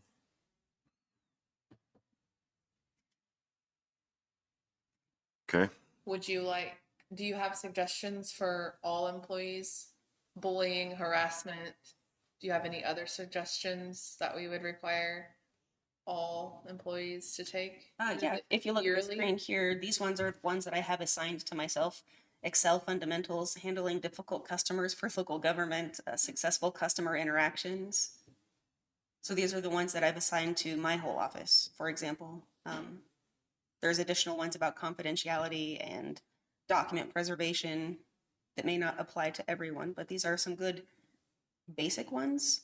I would also say it seems like we're doing a lot of injury reports with our equipment operators slipping off of steps and getting their hands caught on a door from the wind. If we're asking people to take these, saying these are the best safety practices, and they still don't follow them. It gives you to where if they signed off and said as far as trips, hazards, or falls. Yes. If they have red. I think it would be effective if they are filing that type of report, that once that happens, then they're assigned to take those classes. Before or after I was thinking after. Before would be fine as well, but what's the, so anytime anyone has any sort of minor injury, they're coming to HR to report. They do. Anytime there's an accident or an injury, there's an incident report submitted to HR, and they are required to do a UA on the spot, the same day as the accident.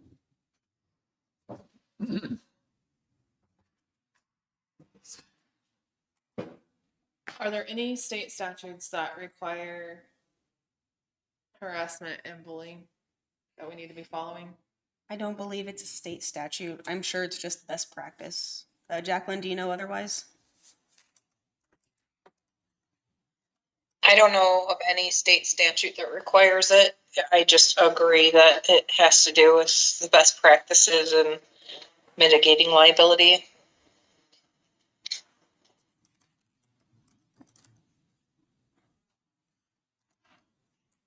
Okay.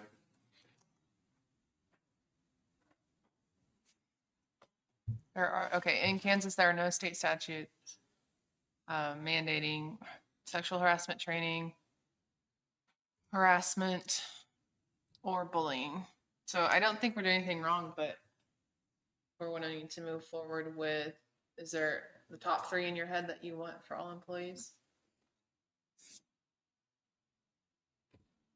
Harassment, bullying, and sexual harassment for all 3, or for all employees? I think that would be a good start. I think so, Harassment, too. bullying. I'm sorry, can you say it again? Harassment, Bullying, and sexual harassment.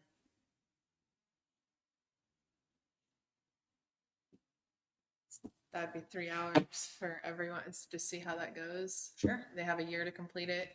Sure. Or that's how. Yeah, it would be very similar to how. I think we would say through the end of the year. That's fine. Yeah, I just know So like that every would be year 6 I get months. a whole year to finish all Right. of mine, but I understand what you're saying.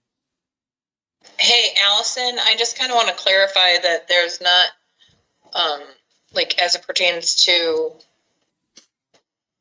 county employees, there's not, but like they do have a policy at the executive branch, for example, of the state of Kansas that does require. There's not there's the governor of Kansas signed an executive order requiring her executive branch employees to comply with that. So, but there's not one that governs sort of county employees to participate, if that makes sense. It kind of does. I know I am required to take it, so I didn't know that there was a difference in government. It matters if you're paid by the state. Yeah. I'm okay with those 3. It's just like the top 3, and then you work with the next few weeks with getting each department head and seeing which ones they want to add under. Sure. Okay. I'm good with that. I think that's a I'm gonna benefit. on it July 21st. July 21st on online training to be completed for 2025 for all current employees and elected officials. However, you can't force them, but it's.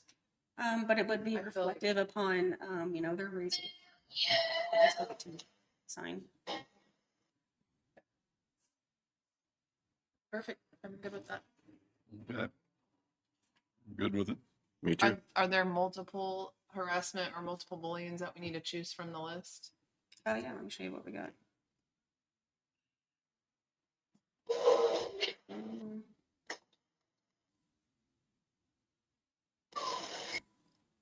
So probably not the Spanish one. Let's see.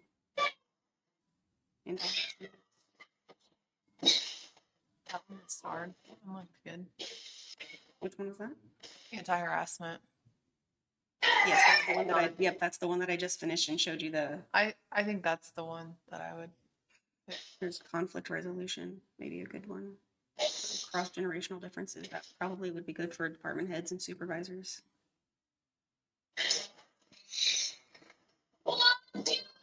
So for their department.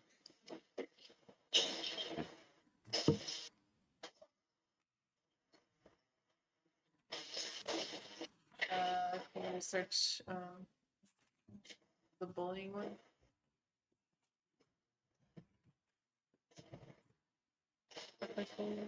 Let's do that one. Are you guys good with that one? Yep. Workplace bullying. And then let's search sexual harassment.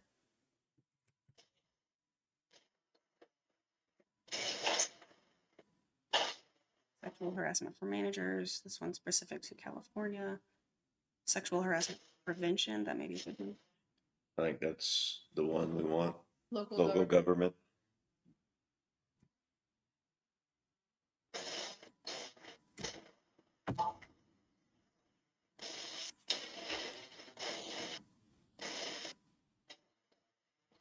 I can read that for you, Allison. I can see it. It's okay.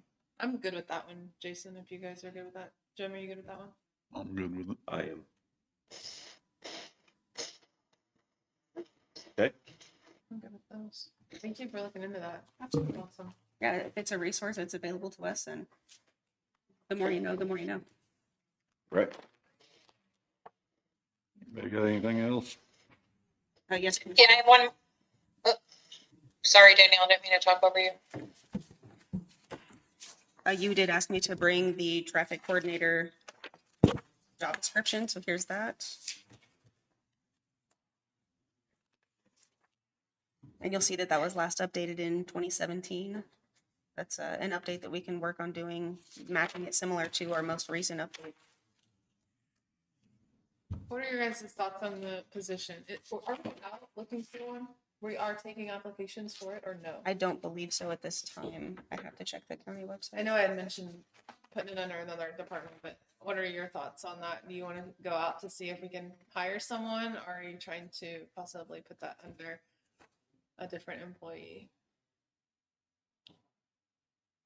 Yeah, so here's what we're I mean, so the way Jesse explained it last time was that we were handling them in each shop. Right. So if he feels that's not working, then I think we should probably be posting for the position. But if it is working, doing it the way we're doing it, I think we should leave it up to him or our public works administrator.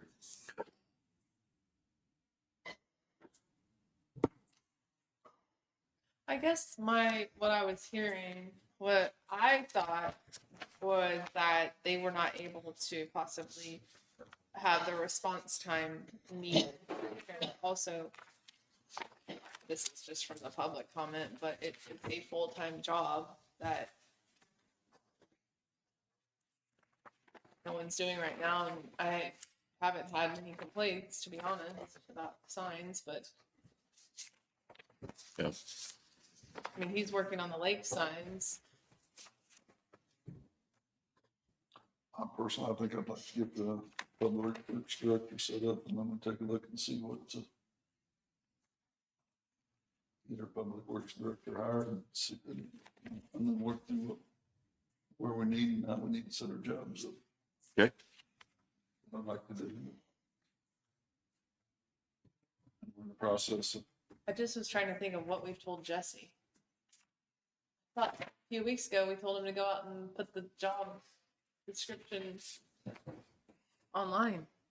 I don't mind. I like your idea. I actually do. But let's just make sure Jesse knows Okay. the direction we're I'm going. good with that.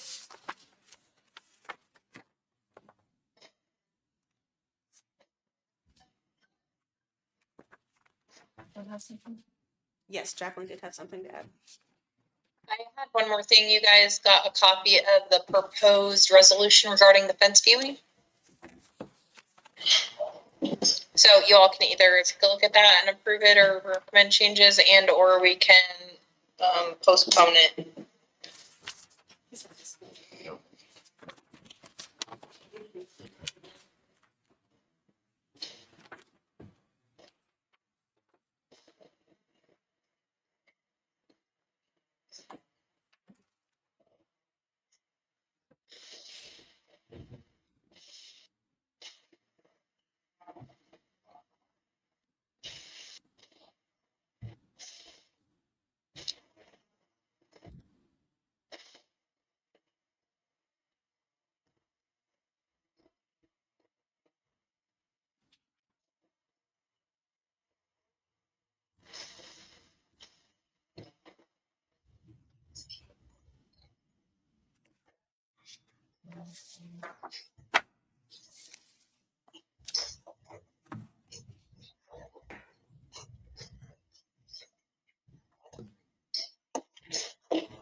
You have any questions, Allison, or anybody?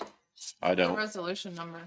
It's on Jim's, it's 2025-13. Yep. Right, didn't have it in mind. I was just reading it, Jack, and it looks good to me. I read through it. I don't have any questions on it, and I feel Looks like like what was decided. it's what we decided out there, and I'm good with it. Okay, so once it's certified, it will need by Danielle, then it has to go to the Register of Deeds as well as to the individual landowners. And I think we should either do personal service or certified mail just for the official sake. So I'll make a motion that we adopt resolution number 2025-13 for the fence viewing between the properties of Charles Silf and Mark Isbell. I'll second that motion. Been moved and seconded. Any further discussion? All in favor, say aye. Aye. Aye.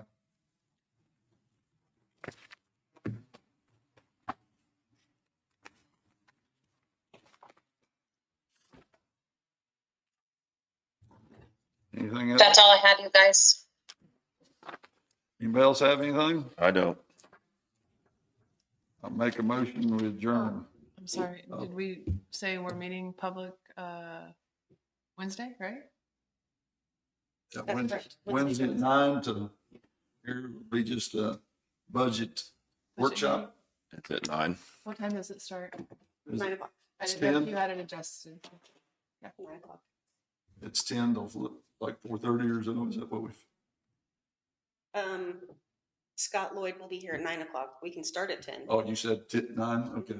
I just cannot, I can't be here until about 10:15, 10:30. So What do you you have to guys do? can just start it and I'll be here when I get here. Okay, Think? so we'll, I don't know. I think he said that we needed to all be involved. I can ask him to come an hour later, or let him know he can come whatever time he likes. We just won't start until 10. I mean, And that's, he works for us, so if that's what we're telling him, so Wednesday he'll be available. is the Yeah, date. I'll present at 9:30 and then as soon as I'm done, I'll come over. So and I'll get here as fast as I can. Okay, 10:15 the latest. sounds good. We'll start with you. I don't. Okay, sorry. so we'll just plan on being here at 10 and you get here at 10:15, whatever. Yeah, Okay, then we'll go. so we'll go from 10. So whenever. Correct. And this is a budget workshop where the department heads are not asked to attend. This will be the chance for you and the CPA, Scott Lloyd, to kind of break apart and tear down each requested budget. Okay. Okay, so we're gonna start 10, or we'll be here at 10 o'clock, and then we'll start when you get here. Okay, Perfect. okay. Works for me. Okay, perfect. I'll make a motion, we adjourn. I'll second it. Moved and seconded, all in favor, say aye. Aye. Aye.